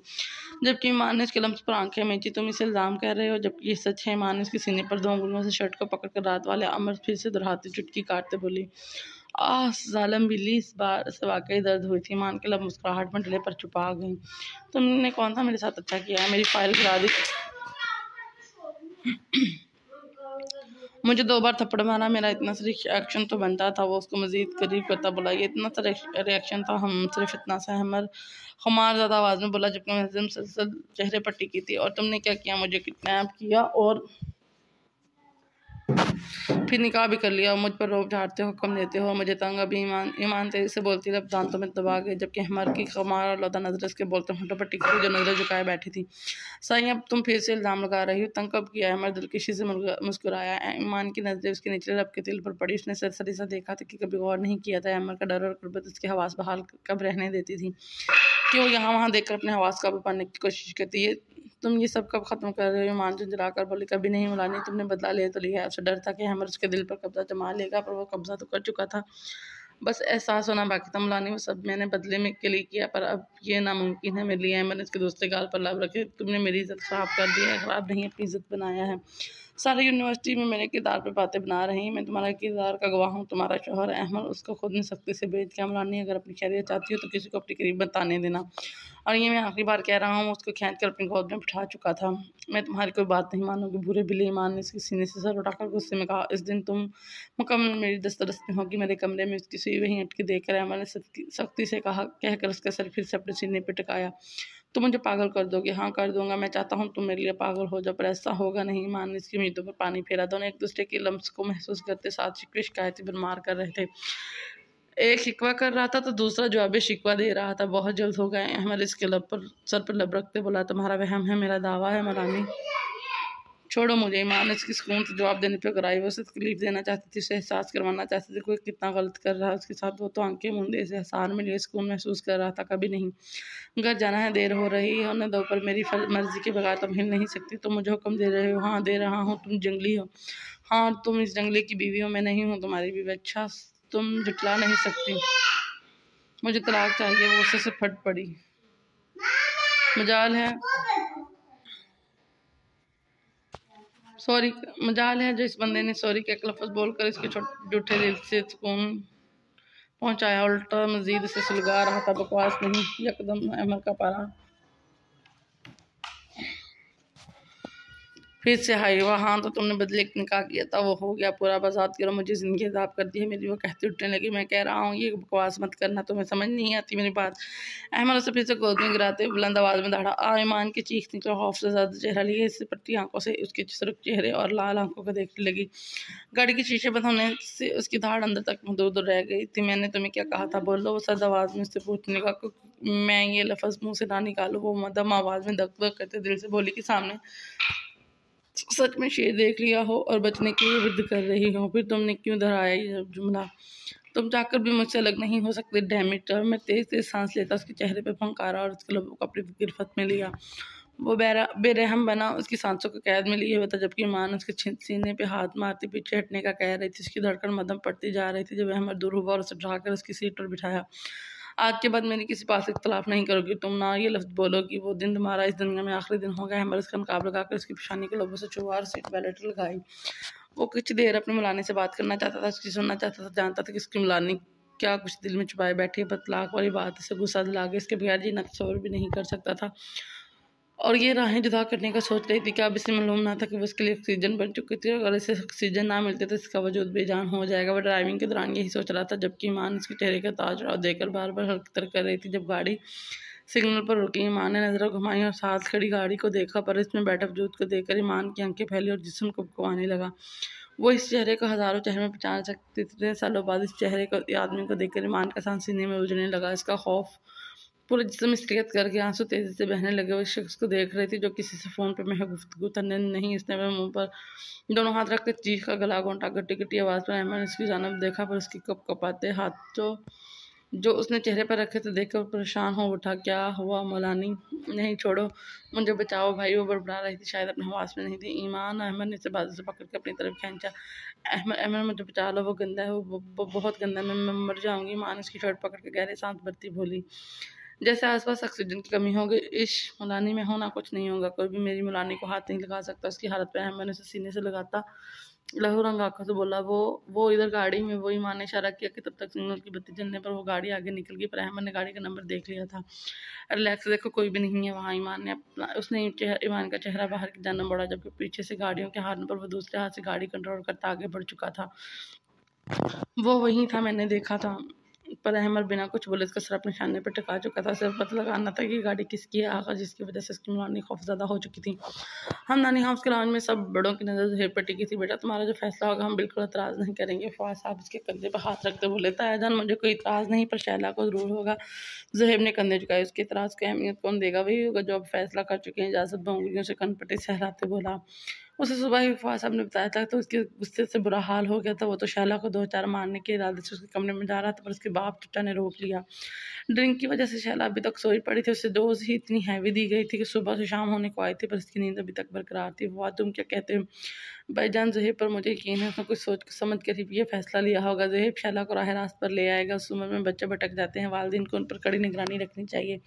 पर अब मेरे ख्याल में आपका फैसला बिल्कुल दुरुस्त है कि फ़ौरन से निकाह कर देना चाहिए। जबकि ज़ुहैब उसकी मकारी दिमाग को अच्छे से जानता था, इसलिए वो उसको अपने निकाह में लेने का सोच चुका था कि आज़ाद रहकर ये लड़की सबकी जान का वबाल बन जाएगी। वो जानता था कि इसकी नीयत से हमेशा पर टिकी है। ठीक है, तो आज ही इसका निकाह होगा और आज इस रुखसी देंगे हम। क्यों बेगम? वो मिसिज जवाब से बोले, जो खामोशी से बैठी थी। इनको अपनी बेटी के सामने कौन सा चलती थी, इनको बिगाड़ने में ज़्यादा हाथ ही नहीं किया था। और रात जवाब साहब ने इनकी खूब इज्जत अफजाई की थी। जी, पर आज रुखसती जो ज़ुहैब को देख कर बोली। एक तरह वो खुश भी थी। समीर शाह वाली तो बात तो इनके दिमाग से रात के वक्त जवाब साहब की डांट पर ही निकल गई थी। दूसरा, इसकी बेटी इस घर में रहेगी, राज करेगी, और ज़ुहैब में कौन सा कमी थी? इंतहा का हैंडसम था, फिल्मों के हीरो जैसा पर्सनैलिटी थी, कमाने वाला होनहार बिजनेसमैन था। मॉम डैड ठीक कह रहे हैं, अब वो ज़ुहैब की जिम्मेदारी होगी, और चाह कर भी मैं अपनी मनमानी नहीं कर पाएगी। आप जानती हैं वो कितनी ज़िद्दी है। मेरे और डैड की कोई बात नहीं मानती, उल्टा इमोशनली ब्लैकमेल करती है। इजाज़त ने कहा, ठीक है बेटा, पर निकाह की तैयारी भी तो करनी है। भाभी जाना, आप फिक्र ना करें, हम मिलकर सारी तैयारी कर लेंगे। समरीना बेगम ने उनको तसल्ली दी। तभी शैला वहाँ, किसका निकाह है तुम्हारा? इजाज़त चुबा कर बोला, व्हाट भाई, आपका दिमाग ठीक है? मेरा निकाह और मेरी मर्जी के बगैर? हाँ, सही सुना तुमने, क्योंकि तुम्हारी राय जानना हम ज़रूरी नहीं समझी। इजाज़त ने इसका बाजू पकड़ कर झटका दिया कि सब इसके रद्द अमल पर उठ खड़े हुए। भाई हो, क्या हो गया है आपको? शैला सदमे से 2-4 बोली, क्योंकि वो गुजरी रात का मंजर भूल चुकी थी। डैड देखे भाई क्या कह रहे हैं। वो जवाद साहब के पास आई, जो मुश्किल से कंट्रोल किए खड़े थे। एक बाप के लिए कितनी शर्म की बात है कि उनकी बेटी इज्जत ख़राब करने की हद पार कर दे। उनका दिल बैठा जा रहा था, अगर ज़ुहैब ना जाता तो वो लड़का क्या करता उसके साथ। डैड, जवाद साहब जो मुंह मोड़े खड़े थे, शैला के बाजू पकड़ कर हिलाने पर नम आंखों से पलटे, और ज़िंदगी में पहली बार उनका अपनी बेटी पर हाथ उठा था। चटाख बरसात लटकी। फवाद साहब के थप्पड़ के साथ धाड़ गूंजी। What is this dad? Shaila एकदम गराई। मत कहो हमें डैड मर गया। तुम्हारा डैड आखिर हुआ क्या है? ले जाओ इसे और तैयार करो, निकाह है आज इसका। फवाद साहब बेगम पर चलाया, आप ऐसा कैसे कर सकती हैं? मैं नहीं करूँगी निकाह। ठीक है, फिर आज मेरा मरा हुआ मुंह देखोगी। आसान मानो इसका। वो ज़ुहैब की तरफ इशारा करते बोले, जो तुम्हें वहाँ से बचा कर ले आया और अब तुम अपनी इज्जत बना रहा है, वरना तुमने माँ बाप की इज्जत रोने में कोई कसर नहीं छोड़ी थी। मुझे कुछ याद नहीं आप क्या कह रहे हैं, पर मिस्टर गोज़े से शादी नहीं करोगी? No never. वो निकाह का सुनकर भड़क उठी। बद्दू बद्दू बोली। ज़ुहैब ने तैफ के आलम में मुठियाँ बेची। उसका दिमाग खोलने लगा था उसकी बकवास पर, जैसे वो तो इसकी इश्क में गोताजन था। जाहिल औरत, वो बड़बड़ाया। जैसे पास खड़ी शहरा ने बखूबी सुनना। बेटा भी मेरी बात सुनो। समझना बेगम जल्दी से आगे बढ़ी कि मजीद मामला बिगड़ने से रोका। कोई नहीं सुन रही मैं आपकी बात, और अपने बेटे को भी समझाओ। फड़ा आया मुझसे निकाह करने। शैला सब तमीज़ लहाज बुलाए ताक रख के चीखी, तमीज़ करो, बड़ी है वो, तुम तो इजाज़त से डबल चिल्लाया। ज़ुहैब मुठियाँ बेच कर उसका जब्त कर रहा था। इजाज़त बुलाओ मौलवी साहब को, कोई ज़रूरत नहीं है तैयारी करने की। डैड, मैं से शादी नहीं करूँगी और पसंद से करूँगी। शैला मौलवी का सुनकर फिर से चलाई थी। मैं ज़रूर तुम्हारी पसंद की अहमियत देता और राय लेता, पर इस सब की बात तो बिल्कुल भी नहीं। पहले ही तुम बहुत मनमानी कर चुकी हो, अब वही करो जो हम कह रहे हैं, इसमें तुम्हारा ही भला है। पर डैड, शैला, या तो तुम निकाह करोगी, अपने बाप की मौत की जिम्मेदार बनेगी, फैसला तुम्हारा है। शैला के गले में गिल्टी से उभर के महदूम हुई थी। जवाब साहब के मुंह से ऐसी बातें सुनकर होल उठी। उसके बाप और भाई ने कितने नाजुक से रखा हुआ था, एकदम ऐसा रवैया ऐसे तो बस अपने क्लब जाना याद था, उसके बाद तो सब भूल चुकी थी। भाई उसने रोते हुए जाज़ब को देखा जो नज़रें फेर गया, और माँ को देखा जिस संजीदा नज़रों से सही देख रही थी। माँ बाप भी शहला रोते हुए बोली जब फवाद साहब ने उसके सर पे हाथ रखा, चचा जान बस बेटा जैसा भाई सब कह रहे हैं मान लो, उनकी तबीयत रात से काफ़ी ख़राब है, आप अच्छे से जानती हैं, कोई परेशानी भी उनकी ज़िंदगी के लिए ख़तरनाक, और वो रात से काफ़ी परेशान है। शैला ने जवाद साहब को देखा जो बीमार लग रहे थे। ठीक है मैं ना तैयार हूँ निकाह के लिए। शैला ज़ुहैब की तरफ देखकर दांत कटकटा कर बोली जैसे इसके दांतों में ज़ेहब हो। फ़ौरन से ऊपर को भागी जा, जब सारा इंतजाम कर चुका था मौलवी साहब भी आ गए थे। जब मिसिज जवाद शैला को लेने उसके कमरे में गई, चलो शैला मुझे ये इनकार नहीं करना, माम ये क्या बकवास कर रही है। उसकी डरनी पर बरहम हुई। हाँ क्योंकि मुझे समीर अच्छा लगता है, उससे शादी करूँगी मैं। शैला रोती हुई बोली। शैला सोफिया बेगम ने सिजड़ का आस्ता बोलो भाई से किसी ने सुन लिया तो हाँ तो सुन लिया, मुझे कोई परवाह नहीं। जबकि उसके कमरे से बाहर बाहर से गुजरता ज़ुहैब उसकी सारी बात सुन चुका था, बस जब्त करके गुजर गया। ये लड़की इसका जब्त आजमाने की हद पार करती जा रही थी। बस करो पहनेंगे दुपट्टा, चलो नीचे। उसकी सफ़ेद लिबास में बेड पर पड़ा रोते देख कर बोला मुझे नहीं जाना, तुम्हारा दिमाग ठिकाने पे है, लड़की क्यों अपने बाप की जान की दुश्मन बनी हुई, तो वो क्यों ऐसे मेरा निकाह करवा रहे हैं, तुम्हारी रात की हरकत की वजह से क्या मतलब। वो चौंक कर सीधी हुई सफ़ेद सलवार और सलवसरे शॉर्ट कमीज पहने, ब्राउन तराशे बालों बेतरतीब कंधों पर बिखरे हुए थे, आंखों से आंसू टूट के गिर रहे थे। इस हालत में भी किसी का भी ईमान डिगमगा सकती थी। उसके पूछने पर सोफिया बेगम ने ज़ुहैब से सुनी सारी बात बता दी। शैला की आंखों के पर्दे पर रात के धुंधले मंजर लहराए पर कुछ याद नहीं आ रहा था। कितनी देर है जाजब अंदर आया, उसको ऐसी हालत में देखा, ये क्या तैयार नहीं हुई। ये बेड पर पड़े सुर्ख लिबास को देखकर वो गुस्से से बोला नहीं होना मुझे तैयार, ठीक कैसे ही ले आए, इससे डैड पूछ रहे हैं। जाजब उसे इग्नोर करता वापस चला गया। उठो और ये दुपट्टा पहन लो। मिसेस जवाद ने उसे पकड़ कर उठाया, उसके बुत बने वजूद को देखकर सुर्ख दुपट्टा उसके सिर पर डालकर घूंघट निकाला और साथ लिए नीचे बढ़े। थोड़ी देर बाद घर के ही लोगों की मौजूदगी में शैला का निकाह ज़ुहैब को करवा दिया गया, और वो शैला जवाद से शैला ज़ुहैब बन चुकी थी। निकाह का फ़ौरन बाद इसे समरीना बेगम और मिसेस जवाद ज़ुहैब के कमरे में ले आई थी। शैला खामोश थी। जब उसकी माँ और चच्ची ने उसे बेड पर बिठाया, उससे बात करना चाहे पर वो मुँह से एक लफ्ज़ ना बोले, जैसे कुछ सुना ना हो। उसके अंदर लावा पक रहा था, ज़ुहैब तो फटा था। वो सुन करके बैठी रही, और वो दोनों में गुस्से होकर उठ के डैड मुझे आपसे ज़रूरी बात। अंजलि बेध्यानी में बोलते अंदर बड़ी, पर सामने वो दो अनजान शख्स को देखकर बात मुँह में रह गई। इससे मिलो शेर दिल की है मेरी बेटी अंजलिना, अंजलिना ये है शेर दिल और वो शानी। बॉस ने तारुफ करवाया, जबकि अंजलिना की नज़रें उस नीली आंखों वाली शेर दिल पर जमती गई। हाय उसने हाथ मिलाना चाहा। Hello madam. शेर दिल ने हाथ थामने की बजाय 2 उंगलियां कटमट्टे पर रख कर हटाई, जबकि अंजलिना तो उसके अंदाज पर फिदा हो गई। ये कौन लोग कौन है डैड? वो कहते अपने बाप के साथ जा बैठे, मैंने तुम्हें बताया था हमारे पार्टनर के बारे में, यही है वो दोनों। ओ अंजलिना ने सताइशी नज़रों से दोनों का सरता पैर जायजा लिया। तुम दोनों बहुत अच्छा काम करते हो, आज ही मैं शिप चेक करके आ रही हूँ और तुम्हारा दिमाग बहुत चलता है। किस तरह तुम लोग पुलिस के होते हुए असला ले गए, हमारे आदमी तुम लोगों को फोकस में लिए हुए थे। अंजलिना ने दोनों को देखकर तारीफ की। शुक्रिया मैडम, ये लो शेर दिल तुम्हारे काम के पैसे। बॉस ने एक ब्रीफ केस आगे किया। शेर दिल ने गर्दन हटाई और शानी को इशारा दिया। शानी ने ब्रीफ केस उठाया तो वो दोनों वहाँ से निकल गए। शानी हुए बोल शेरा, इसके पुत्री को लगा था कि हम इसकी मौजूदगी से अनजान है, पर इसे क्या पता हम तो इसके बाप के बाप हैं। हाँ हाँ हाँ, दोनों के कह के गूंजे, क्योंकि इनके पीछे इसके आदमी तो थे ही, वो खुद भी थी। शेरा वो तेरे पे आशिक हो गई है, ना कर यार, सच कह रहा हूँ, होने दे शेर। पर शेर दिल अपनी गुड्डी का आशिक बन चुका है। कल का प्लान रेडी है ना? हाँ रेडी है। शेर ने सिगरेट लबों में दबाया। गुंडी बहुत जल्द तो अपन के पास होगी, वो ख्याल में ही ईमान से बड़बड़ाया था। अहमद ने जैसे ही गाड़ी उसके घर के सामने रोकी, वो जल्दी से बाहर निकली। उसकी हालत काफ़ी ख़राब थी। घर आकर वो सीधा अपने कमरे में गई और चौंचर रोने लगी। अहमद के सामने जो ज़ब्त किए बैठी थी, कमरे में आकर वो ज़ब्त खोती रो पड़ी। नज़रों के सामने बार बार शख्स का चेहरा घूम रहा था कि वो हड़बड़ाती हुई उठी और स्लीपिंग पिल्स लेकर बेड पर डैसी गई, जबकि अहमद खाली नज़रों से इस घर को देखता रहेगा जहाँ उसकी मुलानी भागती रोती हुई गई थी। उसने स्टेयरिंग पर गिरफ्त सकती और लब बेंचे वहाँ से चला गया। भाभी माँ वो किचन में आता जरिश से बोला, हूँ आज आपकी दोस्त की तबीयत ठीक नहीं लग रही थी, तुमने तंग तो नहीं किया ना? तो जरिश जो सब्जी काट रही थी उसकी बात पर छुरी का रुख की जानब करते थे कड़े तेवरों से पूछने की, नहीं मैं क्यों तंग करूँगा, करना भी नहीं। दूर रहो उससे। वह सब्जियों पर तेज तेज हाथ चलाते बोले, लो मैं कब तंग करता हूँ, पता है मुझे, मेरी इजी को जो तुमने डराया था कितने दिन तबीयत खराब रही थी। रुको ज़रा, तुम मैं पूछ कर आती हूँ इससे, अगर इस बार तुमने कुछ कहा तो खैर नहीं, तुम्हारी 2 नंबर अंग्रेज़। जरीश उसके सामने पर दबू रसीद करती किचन से निकल गई। अहमद खुलकर मुस्कुराया। वो जानता था इसके मुलाने टेंस होगी और जरीश इसको परेशानी में भी हंसने पर मजबूर कर देती है। इसलिए अहमद ने जरीश से कहा था कि मान की तबीयत ख़राब है, कि उससे बात करे। हेलो कैसी हो मानो? मैं ठीक, तुम सुनाओ? आगे मेरी यादें मानने शुरू हुआ कि क्या? हाँ ये बता तुम्हारी तबीयत को क्या हुआ, ठीक हो? मुझे क्या नहीं, नींद से उठने के बाद वो काफ़ी संभल गई थी। 2 नंबर अंग्रेज़ ने बताया।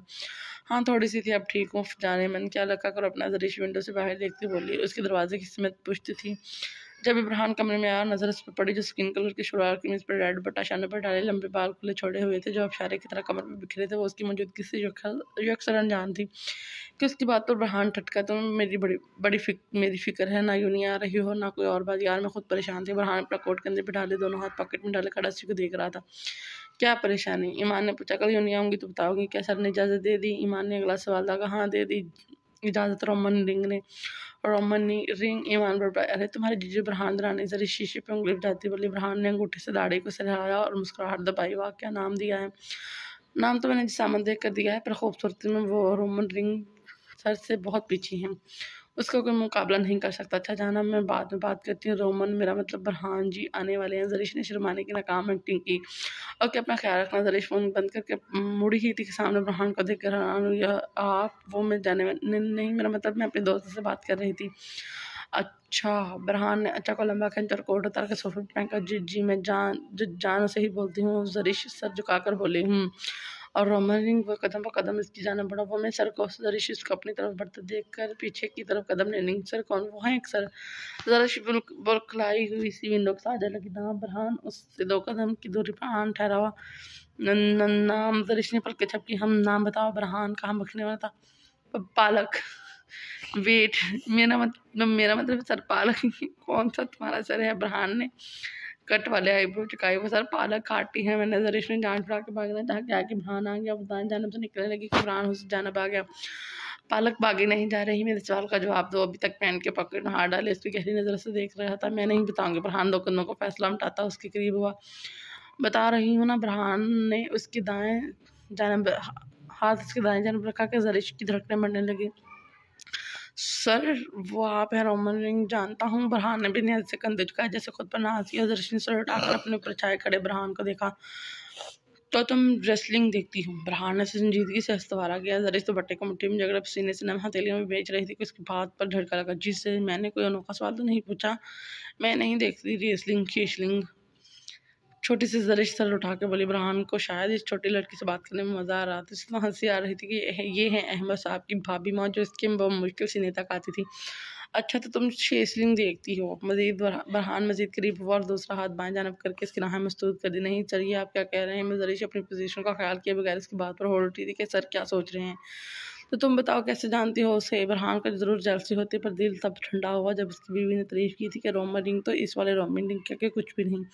वो मैंने एक बार देखा था टीवी पर। बरहान ने गुरावा गलती से नजर पड़ गई थी। जरीश की बनाई। इस वक्त जरीश भूले हुए थी कि रात को इस वक्त उसके शौहर ने किसी और से मोहब्बत के इतराफ़ किया था। बरहान की नजर तसल्सल उसके चेहरे पर जमी थी जो अपने लब को चढ़ रही थी।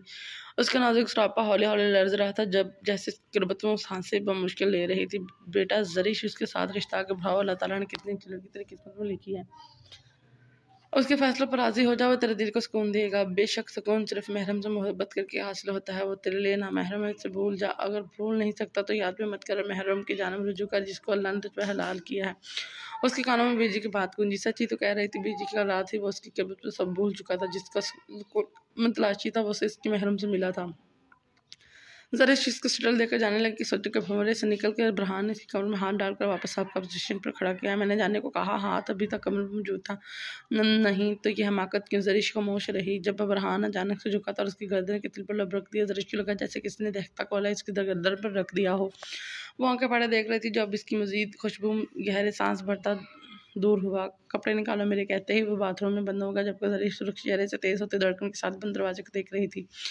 रात के 10 बज रहे थे जब वो हमदानी हाउस आता था। शैला से निकाह के बाद वो गाड़ी लेकर चला गया तो उस लड़की से शदीद नफरत महसूस हो रही थी। इसकी वजह से आज वो अपनी बहनों को बुला नहीं सका। अगर ताया जान ना कहते थे क्या उसके समीशा पर नजर ना होती तो वो मर कर भी शैला से शादी नहीं करता। ये सोच आते ही उसने सर झटका कर अपने कमरे के बाहर खड़ा हुआ। उसे यकीन था उसका लड़के ने इसका कमरा जरूर तहस नहस कर दिया होगा। जैसे दरवाज़ा खोल कर अंदर आया ही था कि उड़ती हुई की चीज़ उसकी कर्न पट्टी पर सलामी देगी। वह हेयर ब्रश था जो जिंदा बचा था, बाकी तो सारी चीज़ें शैला के हाथों शहीद हो चुकी थी। What the hell! ज़ुहैब दहाड़ा था। उसका कमरा उसकी सोच के मुताबिक मुकम्मल बर्बादी का सबूत दे रहा था। परफ्यूम की बोतलें टूटी पड़ी थी। बेड शीट कुशन पिलो सब ज़मीन पर पड़े मातम का नाते जिनमें से रोई निकाल कर कमरे में उड़ रहे थे। उनके कपड़ों पर ज़मीन पर पड़े थे जिनमें कुछ तो वो कैंची से काट चुकी थी, शीशे पर टूथपेस्ट मिली हुई थी और जगह जगह फर्श पर कांच के टुकड़े पड़े थे। ज़हीब ने खोना शाम नज़रों से देखा जो बेड पर बैठी सही घूर रही थी।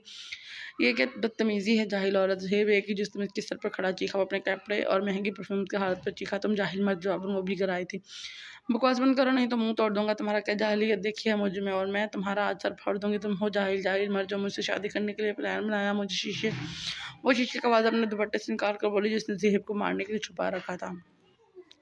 उससे पहले कि वो हमला करते ज़हीब ने इसके हाथ को हवा में ही थाम लिया। बहुत कल्ली मन मानी तुमने, कहते ही ज़हीब ने आवाज़ खींचा और दूर उछाल दिया। तुमने क्या है? कहा मैं तुम्हारा खून कर दूंगी, नफरत करती हूँ मैं तुमसे। उसका गिरबान पकड़ कर हल्के बल चलाई थी।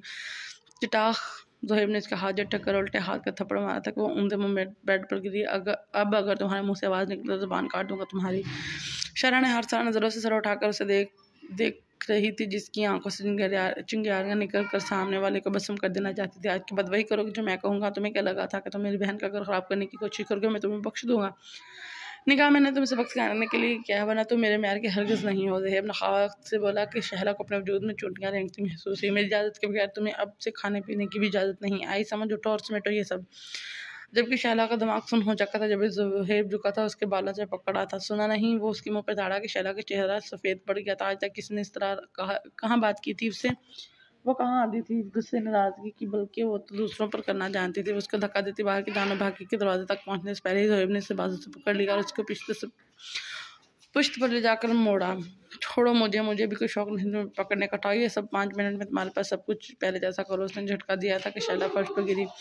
इस कदर इंसल्ट पर शैला की आंखें भीग गई। वो उसके मारने का इरादा किए बैठी थी, पर यहाँ ज़हीब के इरादे खतरनाक लग रहे थे। ज़हीब दरवाज़ा लॉक करके सोफे पर बैठा, सिगरेट सुलगाकर लबों में दबाए उसे इशारा किया।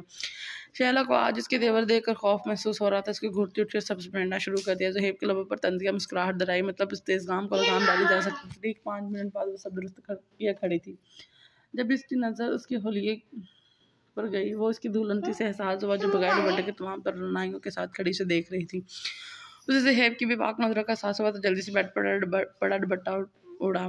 वो उसकी हरकत नोट कर चुका था। बाहर तो दुपट्टा नाम की चीज़ तक नहीं, उनके शोहर से पर्दा। खैर ये सब वो उसे बाद में बताने का इरादा रखता था। चलो अब सो जाओ। खबरदार जो कमरे से बाहर निकलने की कोशिश भी की तो उसे धमकाता बोला। शैला उसे खूनख्वार नज़रों से घूरती बेड पर लेट के कंबल सर तक तान गई। ज़हीब को हैरानगी हो रही थी, ये लड़की इतनी खामोशी से रहने वाली या बात मानने वाली हरगिज़ नहीं थी। वो फिर कैसे मान ली? जबकि कमल में पड़ी शैला को गुस्से से बुरा हाल था। बस ज़हीब के सोने का इंतजार था जब वो अपने कमरे में जाएगी और फिर अपना सामान पैक करके वहाँ से निकल जाएगी। शैला कब से आंखें बंद की सोने का नाटक कर रही थी और अपना सारा प्लान तरतीब दे चुकी थी। अब बस चुंगल से निकलना था। फिर वो ज़ात थी अपनी करने वाली, अपनी सुनने वाली, अपनी मर्जी से जीने वाली। उसे सबक किसी तरह सिखाना है ये भी सोच चुकी थी। ज़हीब के सोने के बाद वो सीरियस चिड़ती और एक खूंखार नज़र अपने बराबर पर कुछ फासले पर लेटे वजूद पर डाली जो सीने में तकिया भी सो रहा था। शंगराफी लोग आपस में पीसते और नींद में भी चेहरा सपाटता कि शैला की करम नवाजी का नतीजा था कि सोते हुए भी उसके माथे पर बलों का जाल नमाया था। बड़ा आया जौन सिन्हा का बाप कद्दू ना हो। तो शैला उसको देखकर मुंह बनाया। हिम्मत कैसे मुझ पर रोक डालने के ऊपर नाम मेरे साथ जोड़ने की दिल तो कर रहा है जो सोते हुए तुम्हें अगले जहां में पहुंचा दूं। कमीना ना हो तो ऊपर से कमरा भी मुझसे साफ करवाया। शैला ने दिल की जले खोले फोड़ने के लिए पिलो उठाकर उसको मारना चाहा, पर फिर शेर की कचार में गुस्से से खुद को भाग रखा। वो बड़बड़ाती इसको सलवाते सुना कर उसका सिसक कर बेड से उतरना चाहा। अभी इसका एक पाँव बेड के नीचे और दूसरा ऊपर था। तभी ज़हीब जो आंखें मूंदे इसकी सारी कार्रवाई मुलाकात कर रहा था। बिजली की रफ्तार से उसके बालों को पकड़ कर कोशिश नाकाम बना दी। शैला अपने बालों को उसकी चौड़ी हथेली की गिरफ्त में जिकड़े देकर सिसक उठी। इससे पहले शैला खुद को इस जंग के लिए तैयार करते ज़हीब ने दूसरा हाथ उसकी नाजुक पतली कमर में डालकर उसे खींचा कि वो लहराती उसके ऊपर गिरी। जब भी वो तेजी से पलटा दूसरे में शैला बेड पर ज़हीब के ऊपर थी, साथ हुनवास बालों में दूसरा कमर पे था। कहाँ बेगम माथे पर बेशुमार बड़ डाले गोया हुआ। शैला के ब्राउन तरशदा बाल लहराकर उसके चेहरे पर गिरे थे। वो तो उसको अपने ऊपर देखकर तलमड़ाहट हुई थी। इस पर नवाब साहब का बेगम कहना जलती पर तेल का काम कर गया। हटो परेशान। शैला तेजी से बाल अपने चेहरे से हटाकर उसे धकेलने लगी, पर वो मजीद उस पर झुका। तुम्हारी फिजूल बकवास सुनने का मूड नहीं है। कहाँ जा रही थी? ज़हीब उसके बालट को झटका देता बोला। तुम्हें क्यों बताऊँ, मेरी मर्जी। बड़ा हुक्म चलाने वाला भड़कती से खुद की तकदू करने लगी। अगर तुम्हारा प्लान यहाँ से भागने का है तो वो तुम अपने दिमाग से निकाल दो। हाँ अलबत्ता पहले भाग देती तो मेरी लाइफ भी सुकून में होती, पर अब तुम मेरी निकाह में आ चुकी हो तो ऐसा सोच भूल कर भी मत सोचना। नहीं तो टांगे तोड़ कर व्हीलचेयर पर बिठा दूंगा। ज़ुहैब की गिरफ्त बैक वक़्त उसके बालों और कमर पर सबकी व तिलमिला और टिक्की के दरिंदगी पर उतर रहे हो। जाहिर आदमी, छोड़ो मेरे बाल, तुम्हें कोई हक नहीं समझे तुम। शैला उसके सीने पर हाथों से जोर देती गराई, मैं उससे भी ज़्यादा दरिंदगी दिखा सकता हूँ। उसके हाथों को पकड़ कर बेड से लगाता दौड़ा, और मैं तुम्हारी मनहूस चेहरा नोच लूँगी। नोचो नोचो। वो उसे उकसा रहा था क्योंकि हाथ तो अपनी गिरफ्त में लिए हुए थे, जबकि शैला गुस्से से सुर्ख होती उससे आंखों से बसम कर देना चाहती। तभी अपनी टांग निकालकर जोर से ज़ुहैब की टांग पर मारी। गर्म की दोनों टांगें भी ज़ुहैब की कैद में थी। वो खामोश शरदनगाहों से उसे देखता अपनी टांग उस पर रख रखा था।